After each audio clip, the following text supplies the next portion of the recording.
55 of Wheel Bearings. I am Sam Abuel Samad from Telemetry. And I'm Nicole Wakeland from Test Miles. And I'm Roberto Baldwin from SAE International. And let's see. Did anybody travel this week? I don't think I so. I did. I didn't put it on the show notes, which was stupid. I should have put it on there. I went to actually it was one of the coolest things I ever get to do. I went to the IIHS, the Insurance Institute for Highway Safety, and I saw them crash test a Mazda CX-5, Oh, well, which was let's really come cool. back to that later. So that's what I did. So that's where I was this week. Kablamo. Kablamo. Boom. Kablamo. It's loud when that happens. Mm-hmm. All right. Well, Nicole, what did you drive to that event? No, it was in Virginia. Oh, okay. I flew Well, to it. what did you drive while you were at home? While I was at home, I drove the 2026 Subaru Outback Wilderness, which has been a fun little car to have this week. So this is the 7th gen, so it's all new, it's all redesigned. They have new interior stuff, new upgrades like the 12.1-inch touchscreen and a 12.3-inch instrument cluster. There's more cargo room. The Wilderness trim is like it's on the higher end. It's 44,995 as far as lineup goes, but that makes it a little bit more wilderness. Supposed to be a little bit more wildernessy, off-roady than the rest of the Subaru lineup. Is a little bit, but it's still not like you're going to go do the Rubicon. It's just a little bit more rugged for you. There's a 2.4 liter turbo 4-cylinder in there. You get 260 horsepower and 277 pound-feet of torque. A CVT with the worst auto stop that I have encountered in ages. Like when it would start and stop, most of them now have gotten better, right? So sometimes you notice them. If you happen to put your foot on the gas right at the moment where it's starting to turn off, you still will get that little almost kind of jolt. This one was not good. Russ thought I was doing something. He's like, "Why did you hit the gas that way?" I'm like, "I didn't do anything. The car just turned back on, and the whole car went like it was. It was bizarre how rough the auto start stop was. It was disconcerting. So that was not great. Otherwise, it was fine to drive. It's got plenty of power. It's relatively well mannered. I mean, this is a Subaru. It isn't all about like performance driving and great handling. It's about getting you through the muck, holding stuff in the back of the car, being durable, handling day-to-day life with messiness. And this will do that. You've got room for 5. You've got 34.6 cubic feet of room behind the rear seats and 80.5 when you fold them down. So that is an incredible amount of room when you think about it. This isn't a huge vehicle. So if you need to carry stuff like you're doing the weekend projects, this is a great vehicle for that. Although right now, we got down to almost freezing last night. Can I just complain for a second? It was 34 degrees this morning. I woke up, I'm like, why am I so cold? And Russ, because the house is set to air conditioning and it's not, the heat won't kick on. I'm like, well, do something about that. You're the husband, make the heat kick on. And he did. It was so cold here right now. I don't know what's happening. Tomorrow's June 1st and it feels like March. But it's great for like projects, anything you want to put in there.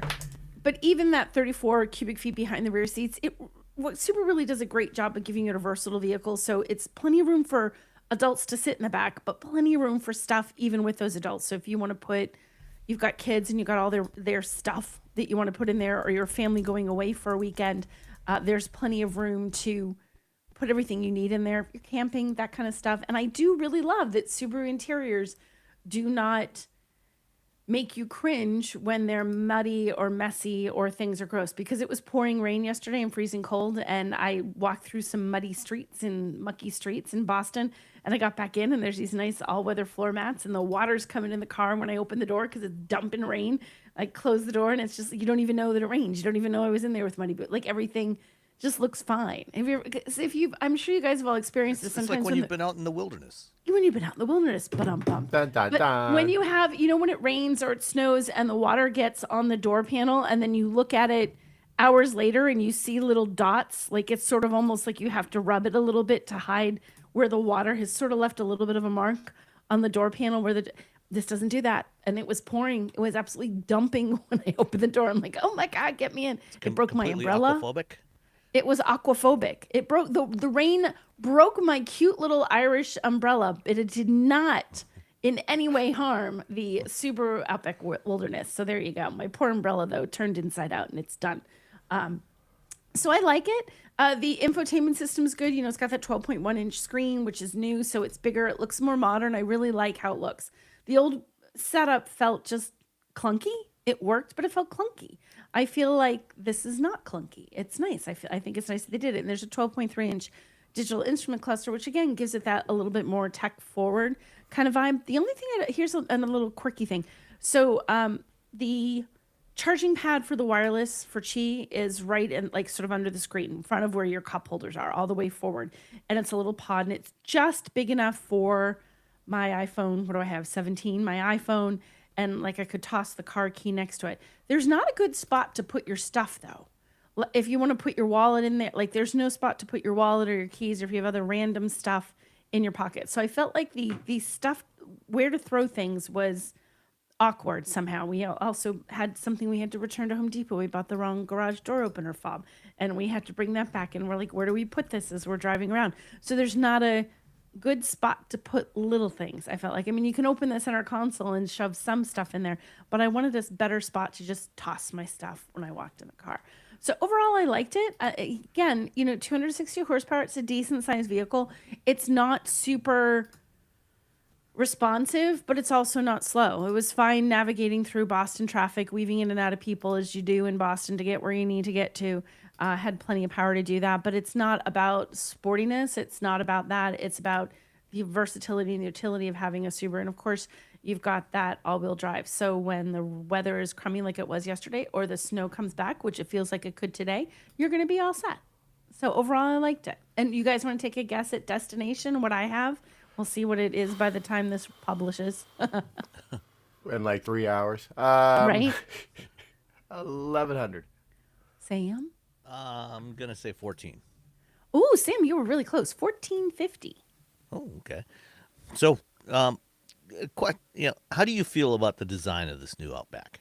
So this is one of those things that I think loyal Subaru fans just raised their fist and said, "No, why did you do this to my Outback?" Yeah, but I'm going to tell you, Subaru people don't care about the way a car looks. Well, I think some of them Yeah. I've heard. I mean, Well, if you look back at, I mean, beyond the last generation or two of Subarus, yes, I mean, Subarus were traditionally, shall we say, unconventional looking. unconventional looking. Well, so the thing about this is it looks more SUV-ish and less wagon-ish than it did once upon a time. There are people who are all about their wagon. They loved that their Subaru was kind of a wagon. And some of those Subaru people, because I live in Subaru land in New England, it is the official, unofficial car of New England. And some people are a little upset that it doesn't look like it used to. Nobody hates how it looks. They're all fine. They're just like, man, where'd my wagon go? That's kind of the vibe. Now. Right. Now it's an SUV. That's called the Trail Seeker now. Yeah, right. So they're a little sad that their Outback Wilderness wagon, not really a wagon, is now definitely an Outback Wilderness SUV. But nobody hates on it. They're just like, oh, I miss having the wagon because I was different. I was unique. I had a wagon. Nobody has a wagon. I had a wagon. So yeah, but I mean, I'm fine with it. I think it looks good. I like the design, so I'm fine with them de-wagoning it. There's at least two of them in my neighborhood now, the new ones, and I see them fairly regularly when I'm out walking the dogs, and I don't know, this look, it just looks a little cluttered and busy. You don't like it? You're anti. It looks very classic Subaru, and in that unconventional way. I wouldn't call it a pretty design or an attractive design. No, But it's certainly functional. I mean, I don't think, like you said, though, no one's really looking for a Subaru. Like, oh, I want a really beautiful car. I'm gonna buy myself a Subaru. I don't think most people do. One of my neighbors that has this gorgeous husky. He's got an older Outback, probably about 15 years old or so. So a couple generations back, and he was asking me about this new one, and he really likes it. So I think you're right, Robbie. I think Subaru. Well, no, actually, you said Subaru people were saying, what'd you do to my Subaru or to my Outback? But he's an Outback owner, and he likes it. So who knows? Yeah, Subaru people love their Subaru. They just, I have a Subaru. It's my second Subaru. I long as I have it's the still BRZ, so it's the least Subaru. at least it it functions like a Subaru. It does what you expect a Subaru Outback to do. That's true. And that's the most important thing to a Subaru person. It's gotta be Subaru in its performance, and if it does that, then they're happy.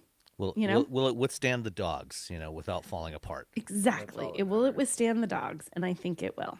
So, yes, Okay. All right. So it's 2026 Outback Wilderness. Outback Wilderness with its little I will, when bronzy we trim. drove that thing, it handles way better than it should. It They does. have It the does. I adaptive. They mean, have the adaptive. It is. yeah. It Yeah. is. I I mean, was very impressed at how well it handled when we drove it around the mountains, or not really mountains, the foothills of California when we did the drive program. yeah. I mean, when you look at it, it looks like it should feel really clunky to drive, like it should be wobbling all over the place. It doesn't. It doesn't look like anything that would have any kind of decent driving dynamics. But well, No, apparently it it does. handles nicely. It was great, and we have through all of our crummy roads and everything we had, it handles nicely. All right, Robbie, you had something this week I for a did. change. Oh, come on. Robbie had a car. What? I know. I know. So I had the 2026 Mercedes-Benz EQS 400 4MATIC SUV. So the Wow. EQS SUV, because the EQS, then there's the EQS SUV. Okay, That's how It's that's it. not. That's It's the not difference. even remotely confusing. not at Yeah, all. it's an odd. Sure, why not? So it has 355 horsepower, 590 pound-feet of torque. I just realized that I haven't done the math on how well the drive how on its range yet. I did the 100-mile run yesterday, but it is like driving. It's like you're in a cocoon when you're driving this vehicle. Like you're just Okay. in there, you're safe, everything's very smooth. It is erasing the ills of the world from your driving experience. Wow. That's what it feels like driving this vehicle. That's got to be pretty isolating because we got some ills. Yeah. So yeah, it's comfortable to drive. It has the rear wheel steering that's 10 degrees, and so I went to the stores a couple times. I had to buy a bunch of animal food and people food and other reasons to go to stores. I can't remember what they were. And that 10-degree rear axle steering is really cool. It's great. Just whoop right into the parking spot that you wouldn't be able to in a similarly sized car without that. You'd be like, oh, hold on, now you got to do that little thing in the parking lot where it's slightly embarrassing, where you couldn't get like perfectly within the lines. You're a little bit too close to one. You're like, oh, so you got to back up, go forward, back up, go forward. And I always feel sort of like, I do this for a living, and I've screwed this up. I don't know how. So yeah. So no, I think it's for people who want something like this. It's big and squishy and comfortable. It's got the hyper screen, not the super screen that's in the new S class. I think the hyper screen's better than the super screen. You get more real estate. It's MBUX, which I think I'm a fan of MBUX because it's just a big map and then little widgets of things you need. That's it. That's all people want. They just want. Where am I going? Okay, I got to push on things. I don't want to have to swipe. Let me swipe left and right. No, the little widgets figure out like how you drive, what you use, and they appear as you're driving. The end. Ta-da! It's the. I don't know why it seems so difficult for everyone to figure that out, but there you go. Now the new EQS, the sedan, and those will be, and all the new Mercedes-Benz CLA, GLC, those are on 800-volt architectures. This is still on the 400-volt architecture, so it charges at 200 kilowatts, which for 400 volts, that's good, fine, whatever. It's AC charging. You're charging at home or charging at a slow charger, an AC charger at 9.6 kilowatts. It has the adjustable regen on the paddles, and their extreme regen is just extreme as all hell. Normal regen's fine though. uh, Handles really well for how big it is. That all-wheel steering probably helps. But it still feels just like you're kind of doing something that someone else It almost feels like video game esque because again, you're sort of you're detached, and you could feel like a little, oh, it's a little dynamic, and it handles really well. We have all the mountain roads up here, but it's still it handles well, but you still feel very. I mean, it's very much built for the person who's like, I just want to be comfortable in all driving situations, every single one of them. So, and bumps and stuff, it handles those really well. Uh, yeah, it's comfortable. All the seats are really comfy. Has massage seats, vented seats. It's it's a big, giant, heavy Mercedes. The battery is I believe 116 kilowatts. Let me double check that. No, it's 118. It has 312 miles of range. If I can do the math really quick. Hold on, I gotta look Oh at my gosh, notebook. I'm not doing math. Feel free. I'm not mathing. You're not gonna do It's a math? Sunday morning. I'm not mathing. 312 miles of range, 116 kilowatt hours. That's about 2.9 ish miles per kilowatt hour.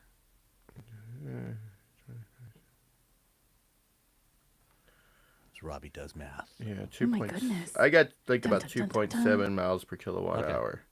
A little off. I was a little optimistic there. Yeah, so yeah, I got better range than there. I got 318 miles of range on my versus the 312, which EPA says. So it's pretty spot on for range.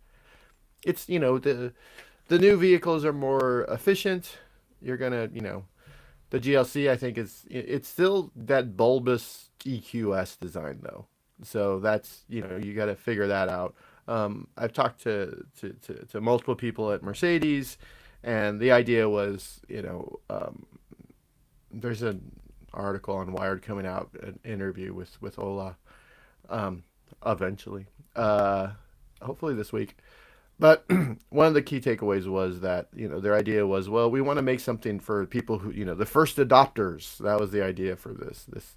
We thought that people wanted something that looked different, that looked like an EV, and post that they're like, oh, people just want a car that looks like a car that's also an EV. The end. That's and so now you get you got the CLA, which is a great little EV, the GLC, which I've only driven on sand, but it worked really well. It's on a sand dune. So yeah, I think we as an automaker that continues to push forward with EVs, they're taking what they've learned and they're applying it versus just throwing their hands up and giving up. So Like some maybe that's automakers. Ferrari's excuse for the Luce. Maybe. I don't hate the Luce. I just think I- it's. I think like I said last week, it's a really rad Honda EV. Yeah. It's a red. Yeah. So the suggested retail price for this vehicle is $90,000, $89,950. The one I got, $105,330. And that includes this exclusive trim, 3,000. Okay, I don't know if that what. You confused. But the rear axle steering was, hold on, it's hard to, things aren't lining up. Oh no. I think it's $1,300. Which, to be honest, I mean, if you're already spending that much, you might as well just get the rear axle steering. 13? Yeah, $1,300. Yeah, You that guys should want- probably just be standard on that car. You would Well, think. they have rear axle steering. It's like 4.5 degrees. Oh, okay. That's the standard. But if you really want to go for it to 10 degrees, you just want to like, okay, so it's yeah. an enhanced steering. yeah, axle yeah. I'm steering. sorry. So you get 4.5 degrees of rear Okay. axle steering. So you get that for free. Well, free because you're paying a lot of money for a car. But if you really want to, like, you know what, I want to park in every Free parking car. space. I want to be able to do circles like a smart car, but in a giant SUV. You're gonna have to shell out $1,300. Do you want to destination delivery? What are you guys thinking? I'm gonna go $26.95. I'm gonna go $11.95. Well, it is Mercedes. They're already it already costs a lot of money, so they don't have to add like all this crazy stuff. So it Oh. was $12.50. Wow, what a bargain! Yeah, it's a bargain. So $12.50. So that's again, you're already paying a lot of money. So they're like, we don't need it. We don't need a pad, destination and delivery. Mercedes customers expect to be, paying too much money for their cars already. So Yeah, they they don't don't need to need to pad it. hide the price increases. Yeah, so, like some automakers hide it. Some, they put it in there, but they're very upfront about it. And and Mercedes is like, yeah, we don't. It shouldn't cost that much to ship a car. We're gonna charge you for absolutely everything else. Like the white paint, it's manufacturer, so which is their, Their it's Special favoriteness. almost, stuff. yeah, 1750. It's white paint. Look at it. I love How it, Robbie. white You're is like, it? it's white paint. It's just It's white paint. like I Is it don't like is it getting like a. an Arctic white or a It's Wimbledon moonlight white? white metallic. It's white. I don't It's know. white. It's It's just like white. whenever you get a white car, it's always a little more difficult because you try and take photos. So you have to, you can't do anything in the middle of the day because it just blasts. It's just a giant. It's just Like a giant completely spotlight. blasted out. Yep. Yeah, And how you can't. metallic can a white paint even be? I mean, I could probably be pretty metallic.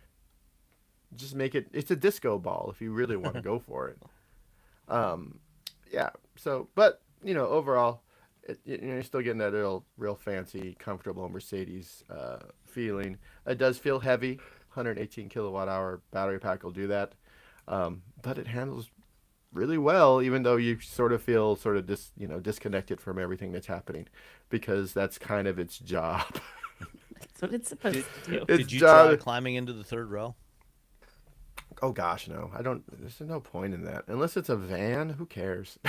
Like, why even have it? Yeah, well, I know I that don't think this one has a third row. I think this one just has the two rows. uh, well, it might be optional. Yeah, I But don't I think it know has when it I had 'cause an it's dumb. EQS a couple of years ago, when my wife and I were on vacation in California, it had an EQS SUV. And it had the third row in there, and it's kind of like the third row of the Highlander. It's there, but not really all that useful. It's Yeah, you just there.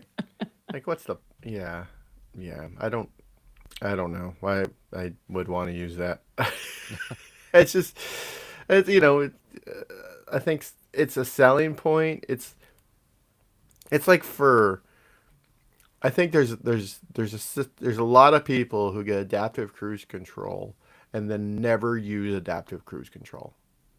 Like they just never use it. They never turn it on. They never figure out how it works. They just and at least that's helpful. Like the third row is that, but like I don't know. I guess you know what it is? It's a spacer in your trunk. Like you need A something like spacer. you don't want things rolling around, so you put the third row so like the thing will like have something that you can shove up against. That's the third row. Because you can't like I guess you could put a baby seat back there, but then you got to reach all the way back there to fight with throwing a baby in there. Yeah, I mean, you don't want to put baby seats in the third row because inevitably while you're driving somewhere, you have to you or your partner may have to reach back to deal with Just leave the something with baby the in the kid. car. Leave And, the car on. yeah, Baby doesn't want to go anywhere. Baby likes the car. There's vibration. It's got its toys. It doesn't need you. It's got the car. Just leave the baby in the car.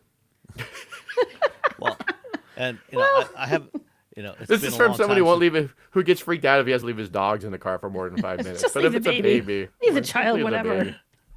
It's been a long time since we had babies, so I we didn't have EVs back in those days, but I think kind of the noise and vibration of of an internal combustion vehicle generally helped put babies to sleep anyway. It does.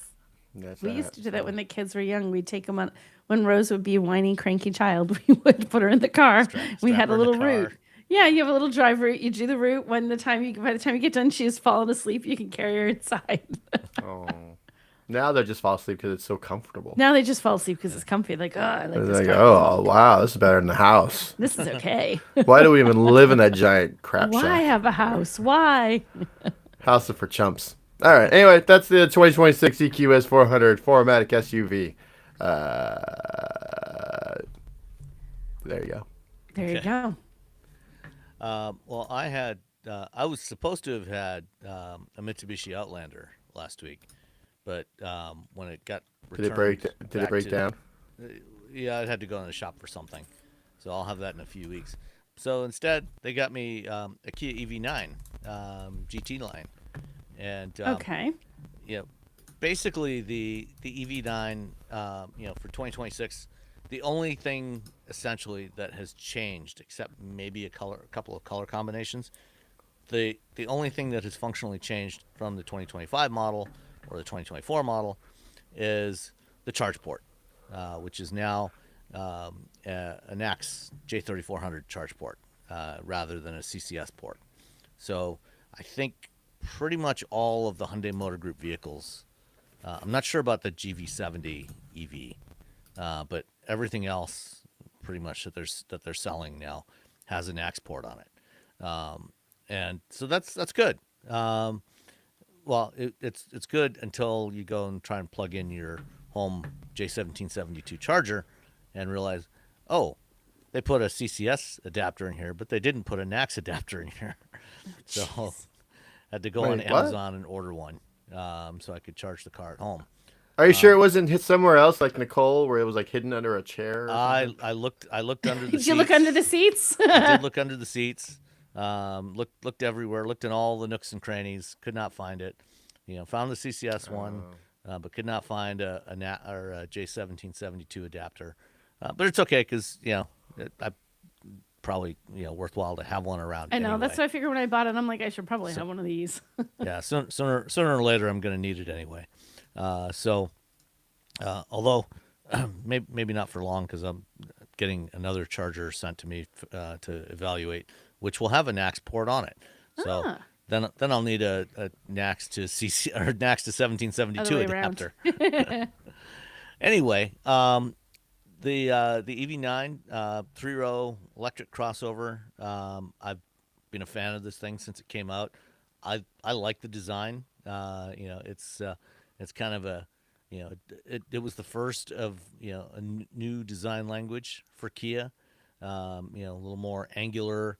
Some crisp, sharply folded lines on the body. It's a unique design. It looks pretty distinctly different from a Hyundai Ioniq 9, which shares most of its underpinnings. Overall, I'm a fan of this car. If you happen to get one with rear-wheel drive, you get actually a surprisingly decent, like 3.5 cubic foot frunk. If you get the all-wheel drive version, because it's now got a motor in the front axle, that shrinks by about half to about 1.8 cubic feet, which is, it's enough to store your, charging cables and, some other knickknacks in there. You're probably not going to fit. You could fit probably a laptop bag, but not. You could put a personal pan pizza in your. But not a large. Yeah, you could probably pan. actually take a couple of personal medium? pan pizzas. Like you go to Little Caesars, get two larges, throw them in there. Pizza. Yeah, that might fit. All right. You wouldn't be able to get the big giant ones that they have at this local place here, Benito's Pizzas, that are like, I don't know, 36 inches or something insane. Yeah, so you can fit some smaller stuff in the front. The third row, I did climb into the third row. It is usable by a 5'10" adult. This one, the one that I had, the GT line, had the second row captain's chairs with the ottomans that can come up. So it's got the ottomans on the front seats. Obviously, you can't deploy the one on the driver's seat while you're driving. You certainly shouldn't anyway. I don't think you actually. If you try to activate it or move it while the car is in drive, it will not move, which is good. I mean, the ottoman won't move, not the car. The only kind of annoyance that we rediscovered with this thing is it's got the standard dual 12.3 inch displays under a single sheet of glass, and then there's also the smaller, I think it's about a 5-inch display in the middle for some of the climate control stuff. So you got the instrument cluster in front of you, infotainment on the right, and then the small touch panel to control some of the, which if you want air blowing up or at your feet or wherever, some of the climate control stuff in there. It's as usual. It's still blocked by the steering wheel. So I don't know what the hell they were thinking when they did that one. It's so weird. I remember we were in Korea and we were on the drive program. Like, why? Why do we Yeah, do this? and Why do and we they've do put that this? into a couple of other vehicles since then. Like the They'd K4 already has like that. they already committed to hiding it. Yeah. Unfortunately, the like temperature control is in the the center dash. Yeah. So So the thing you you have actually use a lot is there, but like all Yeah. everything else is weird spot. You have to like move your head to look around your steering wheel. yeah you get physical toggles Totally on ideal. the center stack for temperature. The dual zone temperature control, the fan speed, and then there's the little roller for the volume control. But just above that, there are some touch controls that are backlit, from behind the whatever type of trim you have on, depending on which trim level you've got in the vehicle, that get are shortcuts to maps and settings and a couple of other things. And then you've got the touchscreen above that.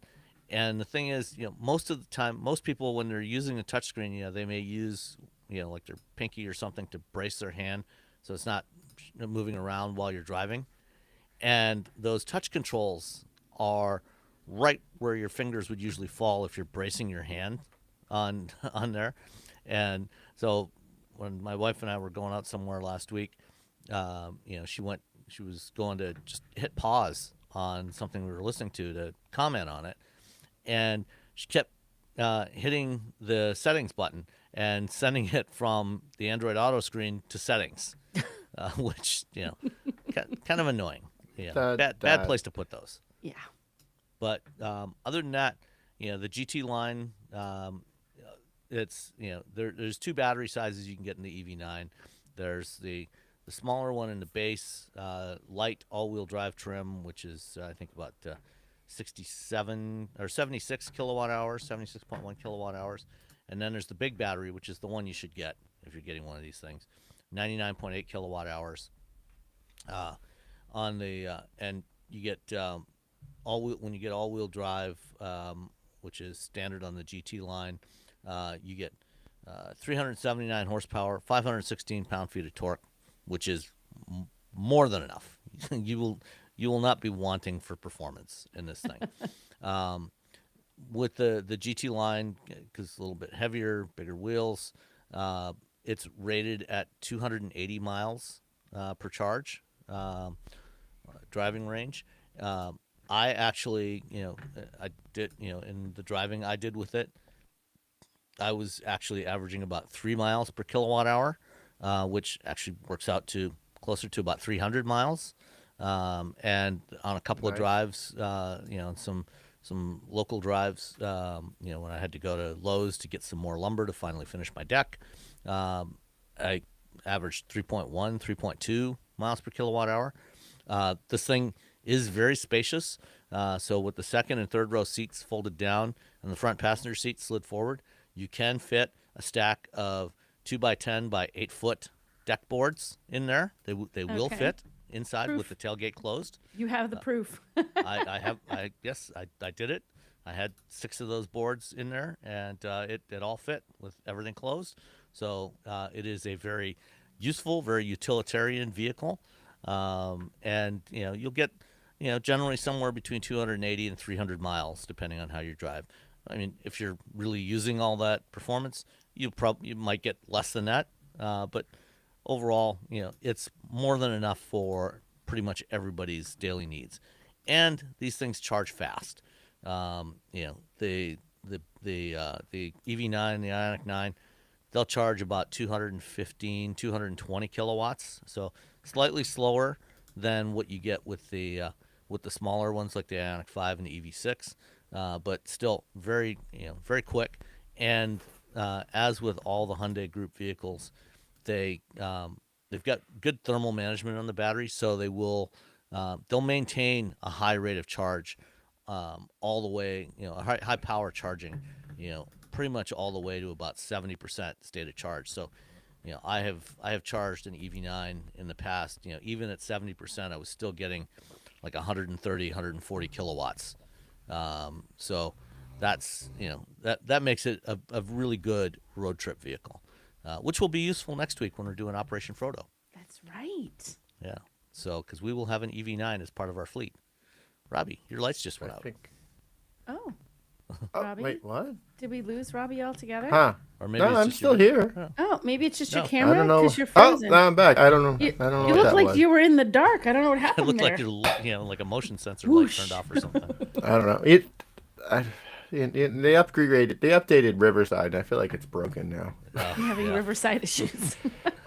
Every So- time anyone upgrades anything anymore, it's always broken for It's like about always 6 broken. months. So like, hey, we updated. We added AI, and now it's Like, broken. don't I'm like, please, thanks. no. That's exactly what I wanted. I wanted the one thing this tool is supposed to do.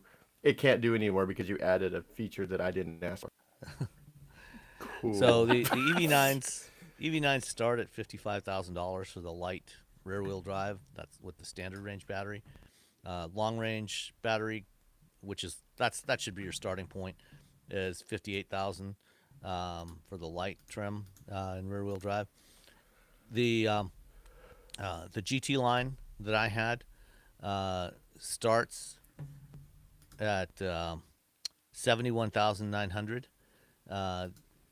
All in, the one I had in the driveway came to $76,670.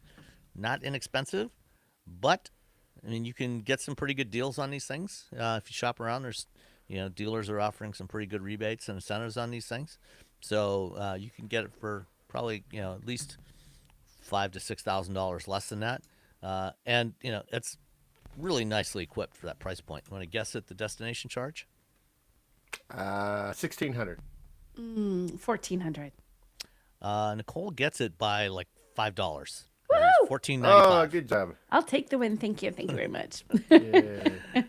And the EV9s are built in West Point, Georgia. So, Georgia. so that is the Georgia, 2026 Kia EV9 GT line. Okay.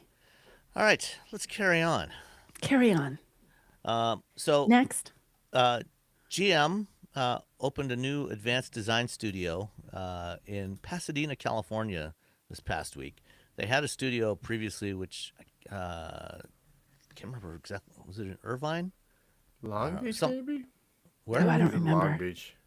Yeah, somewhere in the Southern California area. They've had Yeah, it an doesn't advanced matter. design studio there for a long time. Somewhere around there. But they opened a new studio this past week, and I guess they had some people out there, and they showed off two concepts for a GMC. They call the GMC Hummer X, a pickup truck version and an SUV version. So kind of like what they have right now with the Hummer EV, but these are a little bit smaller, but they're still very large vehicles. Are they? huge- I was trying to find measurements on here. I'm scrolling, but then I'd have to compare it. Is it actually that much smaller? It looks Yeah. smaller. Yeah, it's about 7 inches shorter.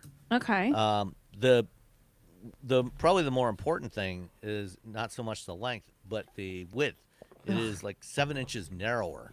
than Maybe I the did current. see this vehicle like 100 years ago. I mean, that would be because I like the Hummer, but that was the only vehicle that I got through in a drive-through on the drive program, and and then there was a wall as I came around through the drive-through, and I had a moment of panic, like, oh God, I thought I'd have some overhang room over the curb, and I don't. Please, Lord Almighty, don't let me take out the wall. And I think I had like you put a piece of paper between the bumper of the old one and the wall as I came around that corner to get my coffee. So I'm glad it's a little smaller. It was a little big.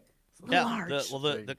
The current production Hummer is 86.7 inches wide, which is why it has to have the amber lights on the top of the windshield, because anything over 85 inches, you have to have those amber lights on the top of the windshield. I love And it. this thing is almost just shy of 87. So the Hummer X is a mere 80 inches wide, Only 80 inches. Only 80 inches. Okay. which is still about 5 inches wider than a Ford Bronco Raptor, which is already a very wide vehicle. Jeez. I don't. Okay, fine. I mean, yes, it's smaller, but why? Could it be smaller? Smaller? Yeah. More smaller? Because at some point, you run into issue. I mean, especially when you're like, oh, the photos are of this thing, outdoors, in the desert. Sometimes trails are pretty narrow, and if you Yeah. have a super wide car, It doesn't work out so well. You This can't this is why really. going off roading with something like, say, a Raptor, an F-150 Raptor, or a TRX is generally not. It's fine in the desert, but it's not a vehicle you want to take on a trail Yeah, it's always because like it's hard to maneuver. desert dirt roads, like roads to the houses of people who don't recognize the U.S. government, like those types of roads. Who don't recognize the Who U.S. Like consider government. I am a themselves like sovereign these are the citizens. people. Yeah, when you stop them, they're like, I'm a sovereign citizen. I was Yeah, just trying to think of the word sovereign citizen. That's the word I was trying to come up with. it's the roads to those to the home. It's, So fine. people who refuse to recognize the U.S. government exist. Yeah. I don't recognize the laws of this government. The laws of You the know, land mean I am an nothing. island of a human in my world. The And national anthem is written by Maroon 5 or something. I don't know. the Hummer X also has a lot of screen in it. Yeah, I don't know this. I don't like this at all. What is happening? I do This There's not looks like like the this. layer one, of a two, supervillain. three, Like four, five, six, seven different windows on this full width screen all the way across the dashboard. it's like you're watching like if you're a security guard or a supervillain. Either way, you're watching. I think a supervillain. Feeds from I think you're. everyone's like toilet in their I apartment. definitely think it's supervillain because you would need that many screens, and you would drive something like a Hummer because you could run over your enemies. Yeah. So, I feel like yeah, definitely supervillain. Until they drive down like a narrow alley and they're like, ah, foiled again. And then you're stuck. Why does it look like that? It's just I these don't know. seven equal It's stackable very instead displays. of one long screen, it's just a bunch of little screens. I've been watching the show Homeland, and it does give off CIA vibes. Not gonna lie. Yeah, like these are like especially these over that they're like, okay, this is where we're gonna bomb a Right. wedding. The This is where the we're far gonna, right like- is telling us where our team is. Then you have a Yeah. map that's close up. Then you have a map of the full You area. got you got your live views from the drones or from Right, the you got your satellites. live drone view in there. You've got one that's just chatter and heat sensors, so you can see where your team is. Yeah, And there's nope, no this is too buttons. much. This is It's too like, much. Yeah, they designed this before they realized people hate the fact that vehicles don't have buttons. So I went to the design studio in Detroit. Sure, I think it was Detroit. And they showed me like a little tiny little sliver of something. And I guess it was this. I thought it was smaller. Or maybe they have a smaller version in a design studio Hopefully they have something smaller in the works as well. somewhere. Yeah. I mean, just give us a Toyota Tacoma sized something. Yeah. You can still Well, I mean, call it a Hummer. There's no one's I've, gonna you know, hurt. I've said Not gonna hurt before, anybody's feelings. back in 2009, they had a concept called the Hummer HX. So this was when the original iteration of Hummer before Hummer went away. Before GM went through bankruptcy. Actually, it was probably like 2008. Actually, they had the Hummer HX concept, which was a Wrangler-sized vehicle, and I think that's the vehicle that when GM launched their EVs, that's what they should have built, was an electric version of that. Yeah, That would've been a lot would've cooler. rad. Yeah. Yeah. It was 2008 was a bad time to launch anything. The financial Yeah. crisis and like we're gonna build a Hummer. Ah, no. Yeah. Oh, because remember No, the we're just H3? I gonna remember kill they had the Hummer ad instead. for the H3 where they were talking about how it was smaller. Like Yeah. you had a short dude who was like I don't remember. It was sort of a weird ad, but it was smaller than the H2, and definitely smaller than the original Hummer, which was the size of a one bedroom apartment. One bedroom, two Maybe two, yeah. bedroom and a half. Well, it was one bedroom, but it had a walk-in closet. There you go. And the closet was bigger than the bedroom. Yeah, so keep all your hats. So let's see. I'm looking at the specs for the Hummer H3, the 2009 Hummer H3. It was 187.5 inches long, and this one 188. is It's a 188. scooch bigger. So yeah, it's actually pretty close to the Oh my same size as the gosh. H3. Come So I guess on. it is actually like the- quite a bit smaller. Maybe the Hummer is whenever they make the Hummer smaller, it's like doom is coming. It's it's like a prophet. It's The prophecy has been. Everything's gonna collapse. Yeah, everything's gonna collapse whenever Hummer decides. Maybe we shouldn't Hummer make a bigger car. Maybe we should ask that. Like, hey, we don't want things collapsing. So another interesting thing that they didn't get into a lot of detail on here.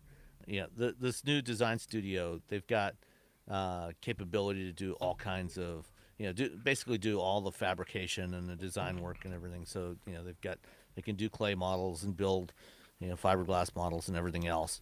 But something they mentioned in the press release here is about what they call FlexFab, so flexible manufacturing technology that they say enables fast, small batch, on-demand production, similar to 3D printing, but for metal. No specialized stamping tools, multiple designs with the same machines. They don't really get into any detail about what exactly that is or how they're doing that. Is it additive printing? Is it additive manufacturing? It's like 3D, but with metal. I'm like, well, we can 3D print metal now, right? Yeah. I'm very confused by. It's like 3D printing, but metal. I'm like, just say it's additive manufacturing. Or you just 3D printing metal. Similar to 3D printing. So is it additive or not? I have no idea. Well, that's such a weird. It's like 3D printing, but metal. Like, what's that even mean? What does that mean? It's like a hamburger, but metal. What? According to the specs, 57% of the Hummer X concepts is made with the FlexFab process. Oh, okay. So Robbie's still like, I don't get it. It's made possible by flexible manufacturing, similar to 3D printing, but for metal. Stop. You're multiple designs from the same machines. It's got to be additive manufacturing, because if it's multiple designs, they just don't want to say 3D printing. I think that maybe they feel like 3D printing is hobbyist type. Like, well, we don't want to think it's people like Robbie who's making. We can't print something as tough as a Hummer. Yeah, which is especially on the same machine that Robbie prints a bunch of Daft Punk helmets for reasons that are. It's far more complicated than that. It's far more complicated than Robbie and his. Do you make your Daft Punk helmets out of metal though? I mean, no, but then I paint them and they look metal. Okay, well, that's good enough. Yeah, it's like 3D printing, but Daft Punk helmets. But metal.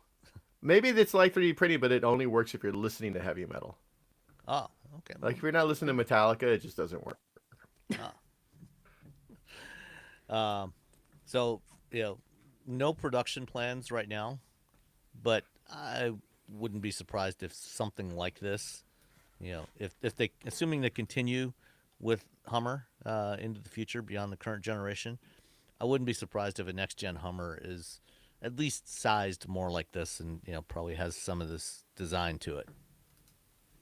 Yeah. It'd be a nice change. I think it would be better. I don't know if they'll build it, but I think it'd be better. I see Hummer. I mean, again, I live in Northern California, which we're just silly with EVs, but I see Hummers around. The people have purchased. Well, there's one in my neighborhood around the corner. Somebody's got one. They used to have a Tesla Model Y, and they got rid of that and got a Hummer. Wow, that's a Model bold Y jump. Wow, that is a jump. Yeah. Jeez Louise. A lot of room. Bring all your friends. Actually, you could probably fit more of your friends in the Model Y than in the Hummer. The Hummer is large, but not very space efficient. There's so much room for just air. And you can take the top off. It's the only convertible EV you can buy right now. The only one you can buy in North America. Well, that's North America. It's the only place that counts. There is the because MG if I can't Cyberster. if I can't buy the Honda N cool thing, so if in my brain I have to pretend it doesn't exist. Okay. Does not exist. So, speaking of electric trucks, Slate announced something this week. They announced that they're going to announce the pricing for the Slate truck on June 24th, and officially start taking orders at that time. What do you think the price is going to be? They're going to do what they said in they're the going to do? mid-20s. Anywhere from 23 to 27.50. What price would what would the price have to be for you to take your? Because you put a reservation out for one, right, Robbie? So I put the $50 one down. Yeah. So that is a refundable. I can get my $50 anytime. On the 24th, you can hold on. Let me find. I have an I email think it's from a them. $300 deposit. It's a $300 non-refundable deposit, which I understand. They're like, okay, you're saying Yeah. you want us to build this car. No take backs. It's the No $300 is the no take backs. No, Because I've already given them $50. I can I can get it. It's $250 for me additional. So you can put in. Oh, here we go. I found it. Get more info. So yeah, it's $300 for a deposit. What that does is that puts you in the queue to order your vehicle. Then you have 30 days to lock in your delivery window, and then later you can personalize it and buy it and whatnot. And that they're saying they're going to start production in late this year, so you might get one in December, probably January, February. probably next year. If Yeah. you haven't put the people who put the $50 deposit down, they get first dibs essentially. And I put my $50 deposit down like at the event, like within minutes. I was like, this is ridiculous, and I'm buying this because it feels like the Robbie car. Yeah. It feels like It's Bobby car. it is. It's like, oh, you want to do You've got some a weird 3D stuff? Printer. You can print Yeah. all the stuff you need to add to this. Yeah, everything is just like, hey, do you like tinkering with things? Do you want a car that just like you want to take the doors off? Sure. You want to take the rear wall out and just have it open air? Go for it. You want to put a roll cage in there? Knock yourself Knock out. yourself out, buddy. It is the like goofy nerd modular vehicle. So it's $300 is non-refundable, and it'll count towards the purchase of your slate. I think the battery, sorry, the ranges are like 180 and 240. I have to double check that. I I'm think just they pulling those. said 150 originally, but All right, that may have 150 changed. and Yeah. 150. Don't yeah. Whatever I said was probably a lie. So 150 and like 240, I think, are the battery ranges. We'll know more on June 24th. I will be at Slate on June 24th for this thingy, so I'll have some more information. That'll be on Ars Technica, so keep an eye there, or follow me on Blue Sky, and I'll be posting about it. I'll be posting through it. Yeah, this is sort of and again, part of me is very excited about this vehicle, and the other reportery part is like, well, this will all crash and burn, because building a car and building a car company is pretty much impossible. They seem to have found like sort of this weird, and I know people are like, well, no one wants a two-door vehicle, which, okay, that's fine. You can say that, but It's more for Robbie. it's more, but again, like normie, like a lot of people, like people my wife works with, people in bands, normies really are excited about this truck. Does that translate into buying the truck? I don't know. But if they have the excitement that maybe the ID Buzz had, except they're actually delivering it in a timely fashion. So ID Buzz, if they had delivered that vehicle 2-3 years earlier, then you would have been like, oh, I think they would have done a lot better. By the time they deliver it with old technology, we can relitigate the ID Buzz and everything that went wrong with that. But yeah, it's When- it. When I think saw, if they hit 27, I think that's going to be a big deal for them. when they showed it last year, I think it was in Newport, Rhode Island, I was at or something, and they had them there for people to see. They did this sort of like tour thing, to promote it, and they had it at various places where like the public could see and go ooh and ah. And the number of fans that turned out for that was pretty cool. Like people that were just, I ordered one, I want to see it, I'm excited. There was some genuine excitement. So when you're talking about things translating into orders, there definitely is excitement about this, even though it's a two-door and people don't want it. But I think a lot's going to hinge on that price though. But there were like fanboys, man. They were so excited to see this vehicle. So, It is. So one of the things is I can't buy this and have the BRZ. I live in the Bay Area. I buy in a house. I bought a house. My bills are very high. So I can't have both. So this is something I have to like figure out in the next like Oh my God, would 25 you days. have to get rid of your burrs? So I'd have to get rid of the burrs Oh if I wanted the no. slate. I don't know how I I feel about know. this. I I don't know know. how I I feel. don't. Oh, do you want the I know. burrs, the slate more than the burrs? That's the th- in there. That's the thing I have to figure out in the next 25-ish days or so. Um, so yeah. That's it's a I mean, Sophie's you can choice. certainly fit a bunch of band stuff in This there. is Sophie's choice. I can put my guitar amp fits in the trunk of the Of the BRZ. burrs? Well, I don't know if my new guitar amp fits in it, but and I can stick the guitars in like the passenger. Fit all my band stuff for me Yeah. in the BRZ, like drums and stuff. I can put like percussion. I can put that in the back seat and stuff. So I can get stuff in, and the back seats do go down in the burrs.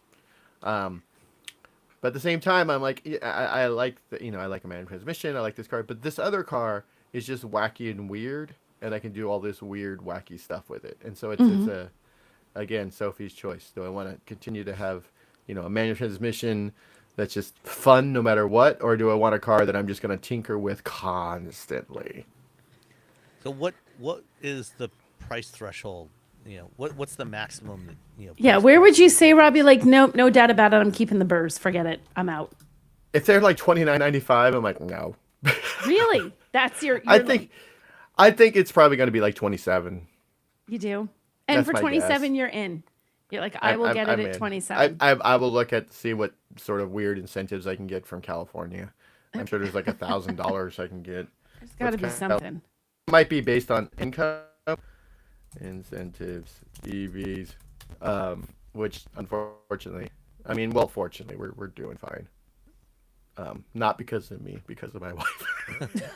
Like he clarifies, this is all my wife's doing, just so everybody Hey, I mean, you're a journalist. I mean, obviously, it's got to be your wife.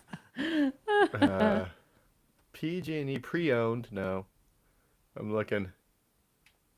I'll have to So look up some stuff. I'm scrolling through the various combinations they show on the Slate website. As I look through, they've got two different caps that you can put on the back to make it into an SUV. One is a slant back, that looks kind of like a two-door Rivian R3, and then there's a more like a wagon version. It's just the roof just goes straight back to the rear end and then straight down. And this looks like a little, especially with the shape of the front end, this looks like a mini Ford Flex.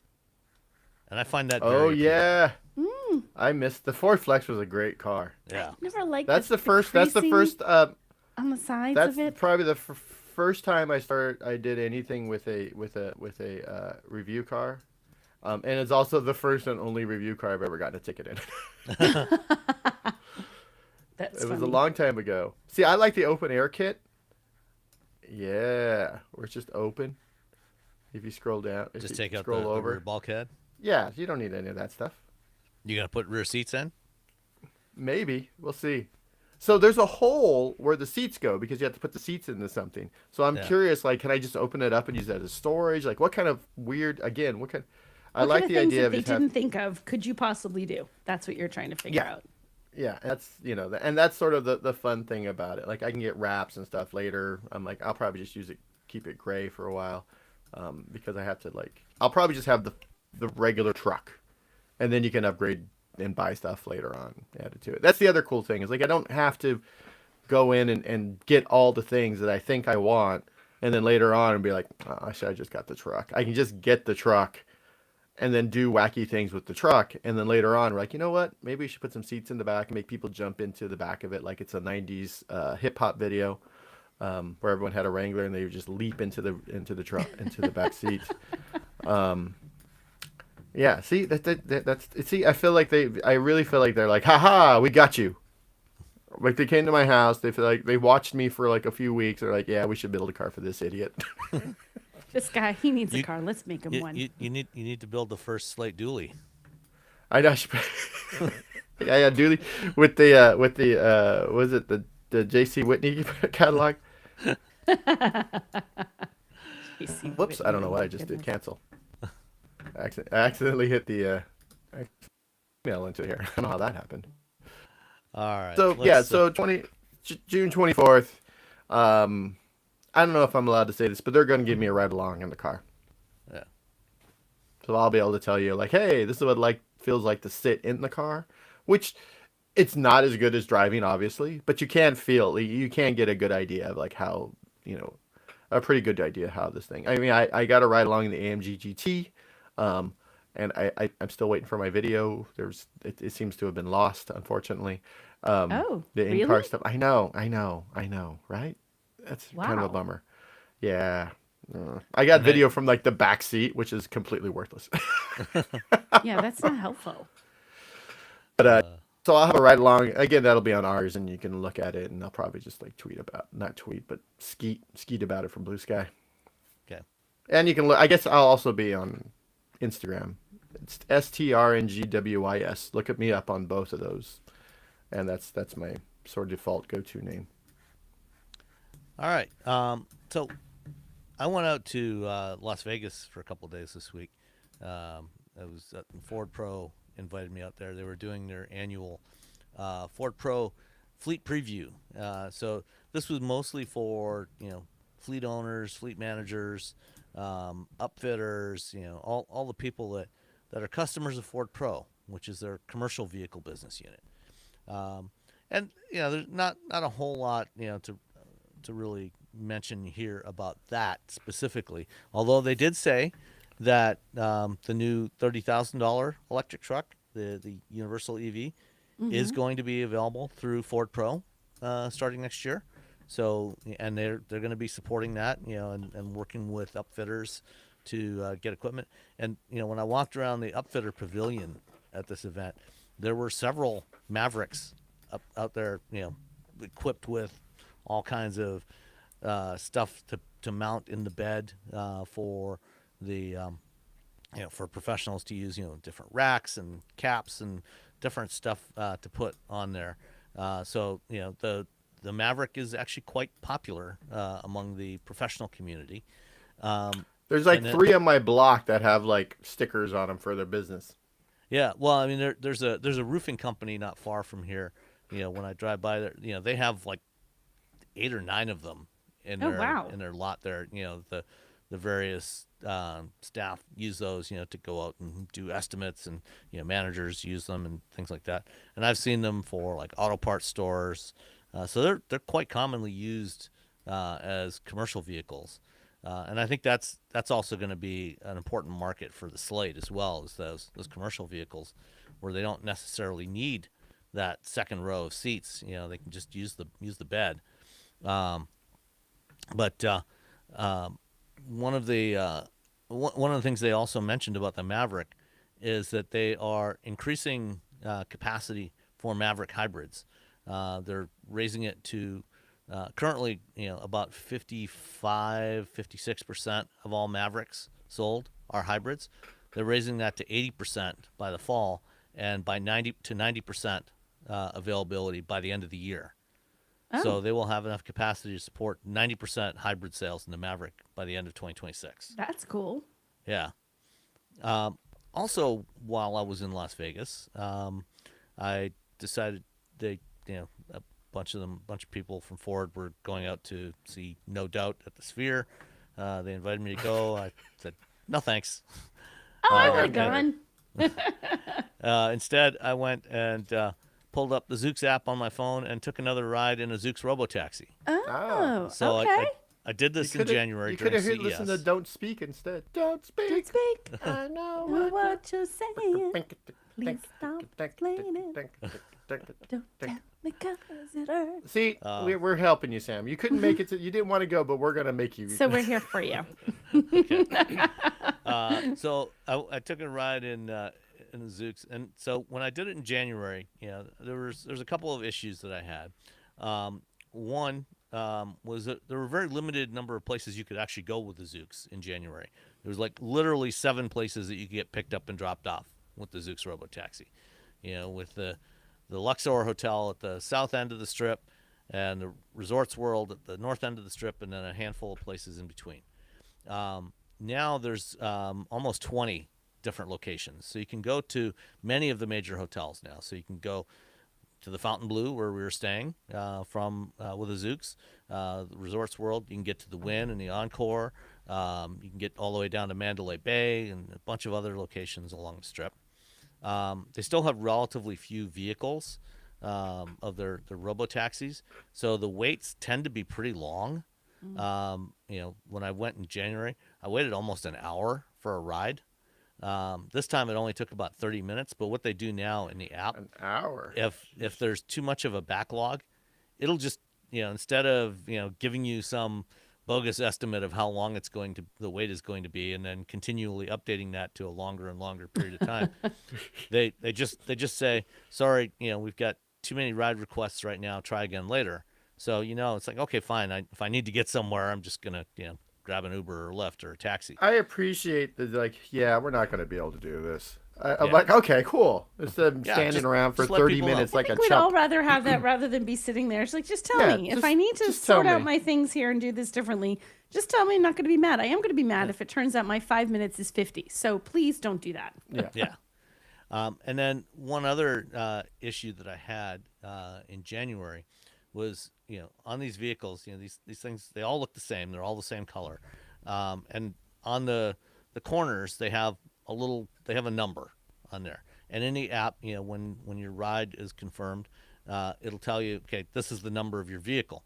Well, the thing is, when you're standing around there at the pickup area, the rideshare pickup area of a hotel, Oh, you it's see all teeny these tiny. Zoox vehicles coming in, and so you got to go walk up and look at each one to see Oh, it's a which pain in one the is butt. yours. You got to put the big numbers like a race cars. Yeah, Yeah. well, See, this so- is and, come and on, I this is- mentioned all this stuff. I talked to Zooks after I took my ride in January.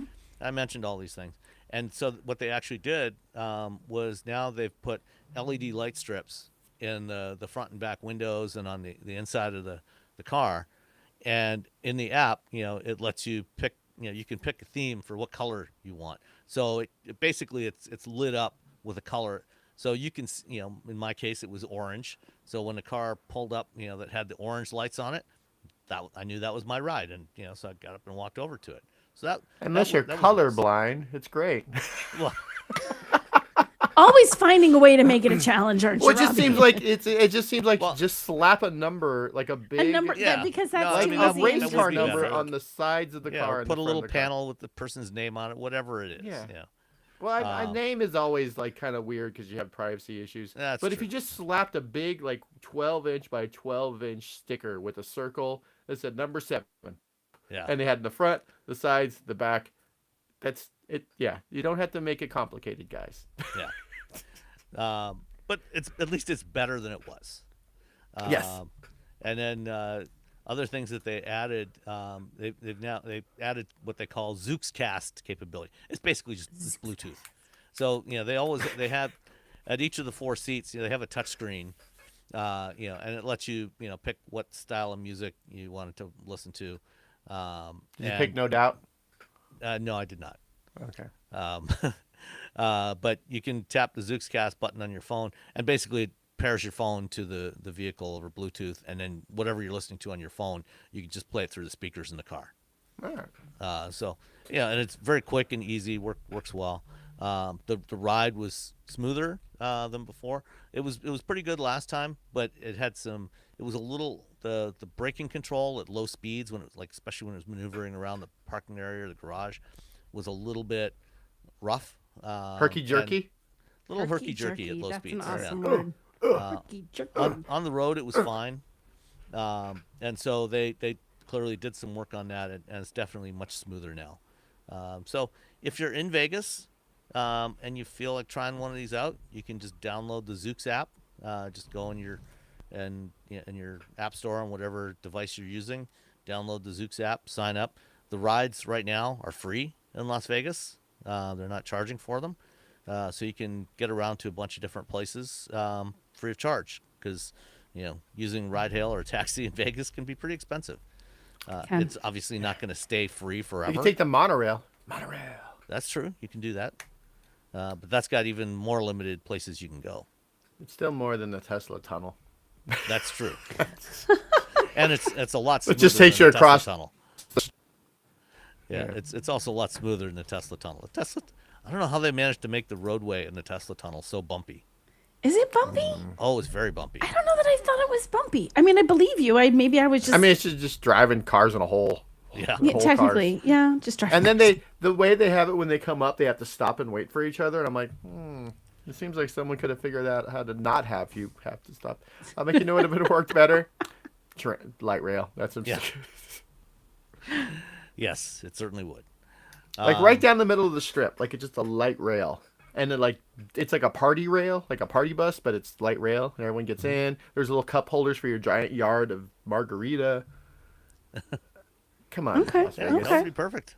Because every time you walk, you're in Las Vegas. You're like, oh, I can walk to that casino. It's like Yeah. 10 miles away. It's further than you think. You're gonna And- die. Well, and You're gonna it's die.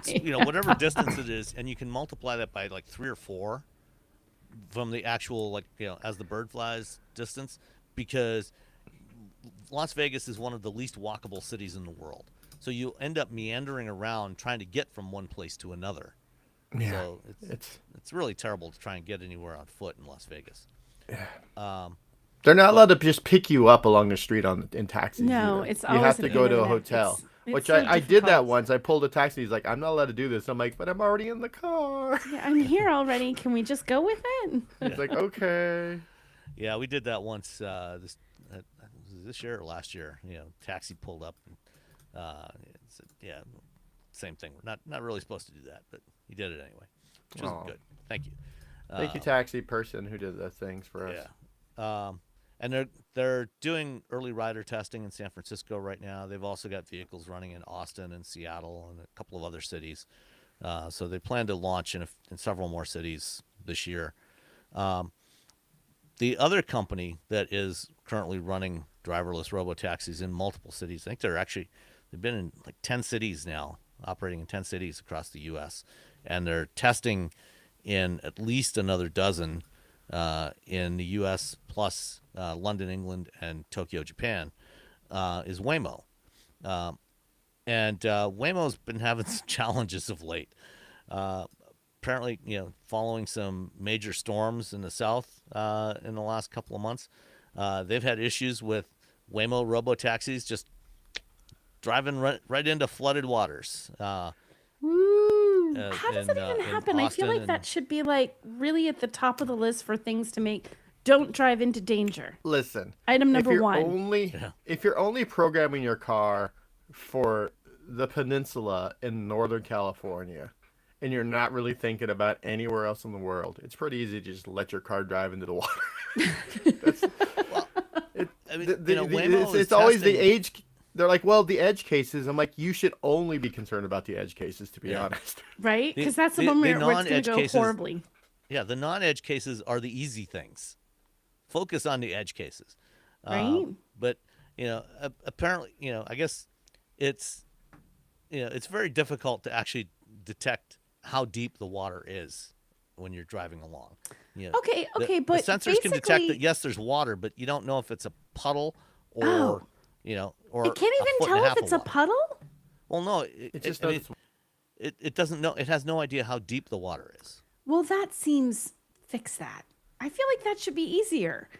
Why is it so hard? Sam, engineering man, why is that so hard?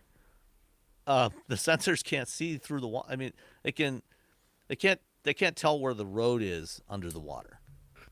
So Could you it see doesn't. like so, the ripple of the water or something and be like, that is a large body of so water. as a human, if you've driven over this road, you have the context of like, oh, I know how. I have a good idea of how okay. deep this water is. I understand, like, oh, context wise, like this is probably pretty deep, or it's not really that deep because you've driven this road before, or you can look around at the scene. And you drive in and you go like, hey, debris floating by me. This is bigger than a puddle. Okay. Exactly. For robots don't have context. They have rules, So but the context of a lived life is not available within a robot. stupid robots. So how would you overcome that? Like, what would be the solution to I avoid think- that? I think one of the things Don't drive through water. Yeah. That makes these things a lot less useful. Yeah. But I think one of the things is they have HD maps in these things, and they should have topographical information as part of that map. So you should be able to tell where low spots are in the water. So with the radar and the lidar, that's going to reflect off the top surface of the water. And if your map tells you that, okay, this road, the lowest part of this section of road is at, let's say, 600 feet above sea level, but I'm seeing this, the Okay. water is at 605 feet above sea level, then it's like, oh, there's probably 5 feet of water there. There's I something don't want to wrong. go into that. Yeah. Yeah. Yeah. Yeah. Okay. There's ways to do it, and they're working on this. But these are the kinds of things that like detecting school buses. They've had Waymo's had problems with this too. Tesla's had problems with it, but Waymo has been also struggling with this in recent months, with driving past school buses or going through fast through construction zones. Uh, you know, Yeah. these, some of these that they're these reports that we're seeing in the last couple of months really seem like they should be solved problems. They should be no brainers, and yet they're still struggling with it after all these years. They've been doing this since 2009. It's really it's really hard for a robot to figure all this out, and these cars still just get like stuck on one road. There's always a video of like 15 Yeah, Waymos or well, that's the other one Cruise or in Zooxes Atlanta. where they just Yeah, all I went to remember one that. road, Yeah, I and got they're all stuck there. congregating, and Had a they're little all party. like plotting to take over the universe, and then people shoot video of them. Poor little cars. Or you And- see them just circling around a cul-de-sac or a roundabout somewhere in Atlanta for hours for no reason. Yeah. That's not good. Yeah. On the plus side for Waymo, though, they did announce that they're finally ready to launch the Ojai, which is their Zeekr built robotaxi. This is their little minivan. It's smaller. It's smaller than like a Ford Transit Connect. It's a pretty cool looking little vehicle. But they've finished their testing and validation with that vehicle, and they're starting to do first rider trips with that in San Francisco, and they will be rolling that out to other markets over the next few months. So I know there's a bunch of these testing here in Detroit. They're driving around downtown Detroit, and they've got them in Denver and in Austin and a bunch of other cities. So they'll be rolling those out. But yeah, Waymo's been having some challenges. Poor Waymo. Not really. All this is very hard. You're still, beta testing on public roads, which makes me not. Yeah. Makes you a little bit nervous. Yeah. Yeah. Also, why didn't they just put the front seat? The way they have these, so it's looking backwards, so you could talk to your friends. Because one person in the That's what front they do seat. in the Oh. Zooks. I know. Why don't they have this one front seat like turned around so you can talk to your friends? Can have a little chat. You don't need to be Blah, blah, looking blah, blah. forward. You're not Well, driving the car. For now at least, the Zooks or the Waymo Ojai still has driver controls in it, so that if they need to, somebody can jump in and manually drive it. So that's probably why. At some point they eventually will make it carriage seating like the Zooks, but not yet. All right, Mitsubishi has said that they're working with Nissan to bring a pickup truck back to the U.S. market. Gonna be based on the next generation of the Frontier.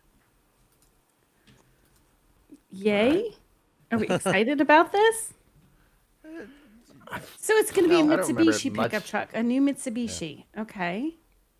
They're also bringing back the Pajero as an SUV, probably sharing the same platform, so it'll be a Mitsubishi badged version of the new Xterra, Nissan Xterra. Okay. I mean, I think that's cool. I just don't know how many people like nothing People against clamoring for a Mitsubishi, Mitsubishi but pickup. That's there we That's go. it. Like, who's clamoring for Mitsubishi stuff right now? When we talked about like Subaru people, truck people are like, I drive Toyotas, I drive Chevys, I drive Fords, and this is even more so in like in small towns. I don't think people realize just God, how drive a Mitsubishi. divisive like the Chevy versus Ford thing is. There's real war spot there. Big deal. But I mean, Mitsubishi still sells pickup trucks in other parts of the world. They make pickup trucks and sell them in other parts of the world, but they haven't sold them here for probably 20 plus years. Has it been that Yeah. long? Wow. Yeah, it's been a It's been a while. while. Wow.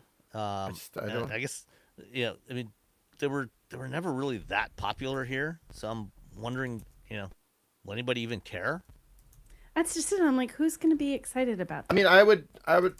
It would make more sense for Mazda to bring a truck back than it would for Mitsubishi, because those little, those B Mazda trucks, they sold really well in the '90s, and people remember them.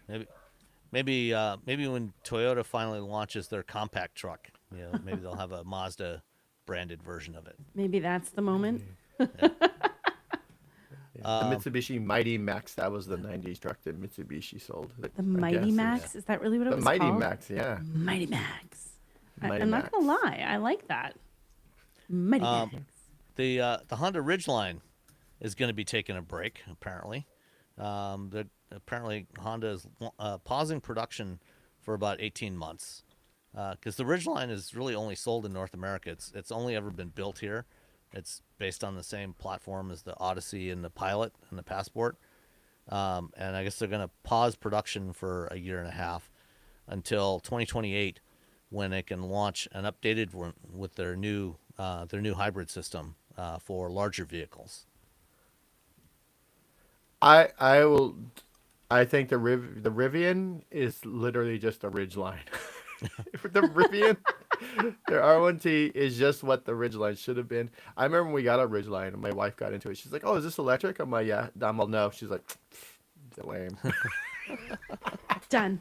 Done. because it felt like it should be electric truck. It just feels like, "Oh yeah, this could be electric. Yeah, this makes sense." But Well, I think I mean, if Honda's- Honda hadn't killed their EV program, maybe they I could know, have. I know. Well, and 18 months to make this thing a hybrid seems like a long time, but all right. It does. But The For Ridgeline has 2020, Do you Are we going to lose the little trunk in the bed if it's a hybrid? Aw, That's an I bet important we question. do. That was so cool. No, I don't think they will. You I don't don't think they think? would put the battery back there for safety All right. reasons. I think they'll put the battery Okay. probably under the seat or something. But that would mean potentially losing the Magic Seat in the Ridgeline. I don't know. But Something's But got to they'll probably die. put it up further up front. So the Alrighty. Ford Bronco for 2026 is getting decontented. The Bronco Sport, I should say, the little Bronco, the baby Bronco. The baby Bronco? Yeah, it's getting decontented for 2026. Boo. They're lowering the price on all but the base trim level, which is actually strangely enough going up. But most of the other trims are going down. But they're getting rid of stuff like, right now they have a 12.3-inch infotainment screen standard on most of the trims. That's going back to the older 8-inch screen. They're getting rid of the availability of a wireless charging pad for your phone. There's a few other things that are going away. If you want the larger, or sorry, not the infotainment, but the instrument cluster display, which is currently 12.3 inch, that's going to a smaller 8-inch display. But yeah, they're getting rid of the wireless charging pad. There's a few other things that they're ditching, or making standalone options. So the base trim, the Big Bend, is going up in price by $850 for 2026. The Heritage goes down by $600. Outer Banks goes down by $1350, and the Badlands goes down by $2850. But you get less stuff. Yep. I don't know that that's such a deal, Sam. They're trying to deal with the affordability problem. Yeah, which is a challenge. So they have, that's the only, if they still want to have a margin on it, they have to do something in there. So let's bring it down, but we got to take stuff out of there to make it work. I get it. It's just Yeah. sad panda, It's a solid strategy. Blah, blah, blah. So Blah. they're- Blah blah. there are a bunch of politicians and you know domestic automakers that really You don't could want just stop right there. Chinese They're just a bunch companies. of politicians. Yeah, they really don't want Chinese cars in the U.S. market, and so there's a bill in the House of Representatives right now. Bernie Moreno, who is a senator from Ohio, um, he's actually trying to just outright out and out ban any Chinese built vehicles from the U.S. And before Moreno got elected to the Senate a couple of years ago, guess what he did? Guess what his line of work was?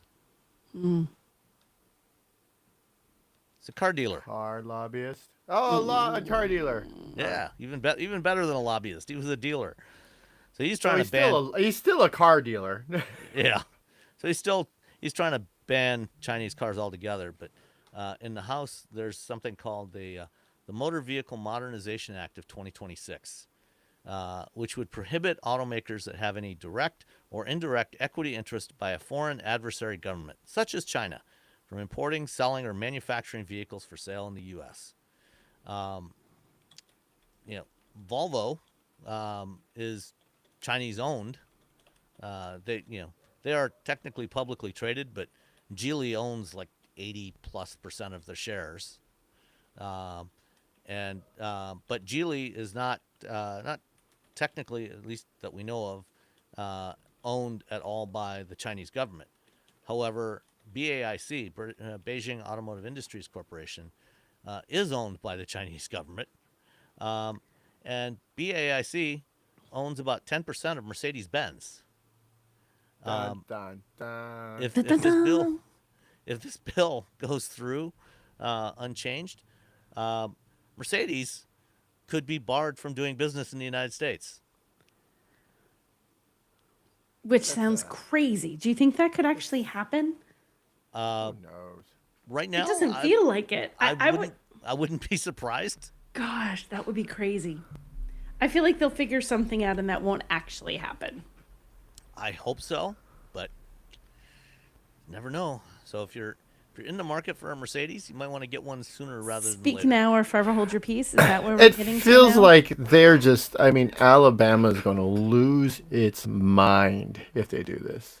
Yeah, Because all the Mercedes SUVs are built in Tuscaloosa. They just had a big event there with other with politicians that showed up for whatever reason. I still don't understand why politicians need to show politicians up. always show up everywhere. I know, and they don't. You They're go to a not there factory, politicians are going to be there. for reasons that don't make any sense because they had nothing to do with whatever's going on at this Yeah. point. Because all this stuff happened like decades ago before they were decided they wanted to run for whatever they run for. So yeah, so I don't know, man. That's a tough sell when you have again Alabama, and you're like, ooh, hold on. You're Hold on talking one second. Well, you're talking Mercedes about thousands Mercedes upon has thousands of people just absolutely losing their jobs. yeah. Well, they have two assembly plants in Alabama that employ more than 10,000 people, It's a lot of and people.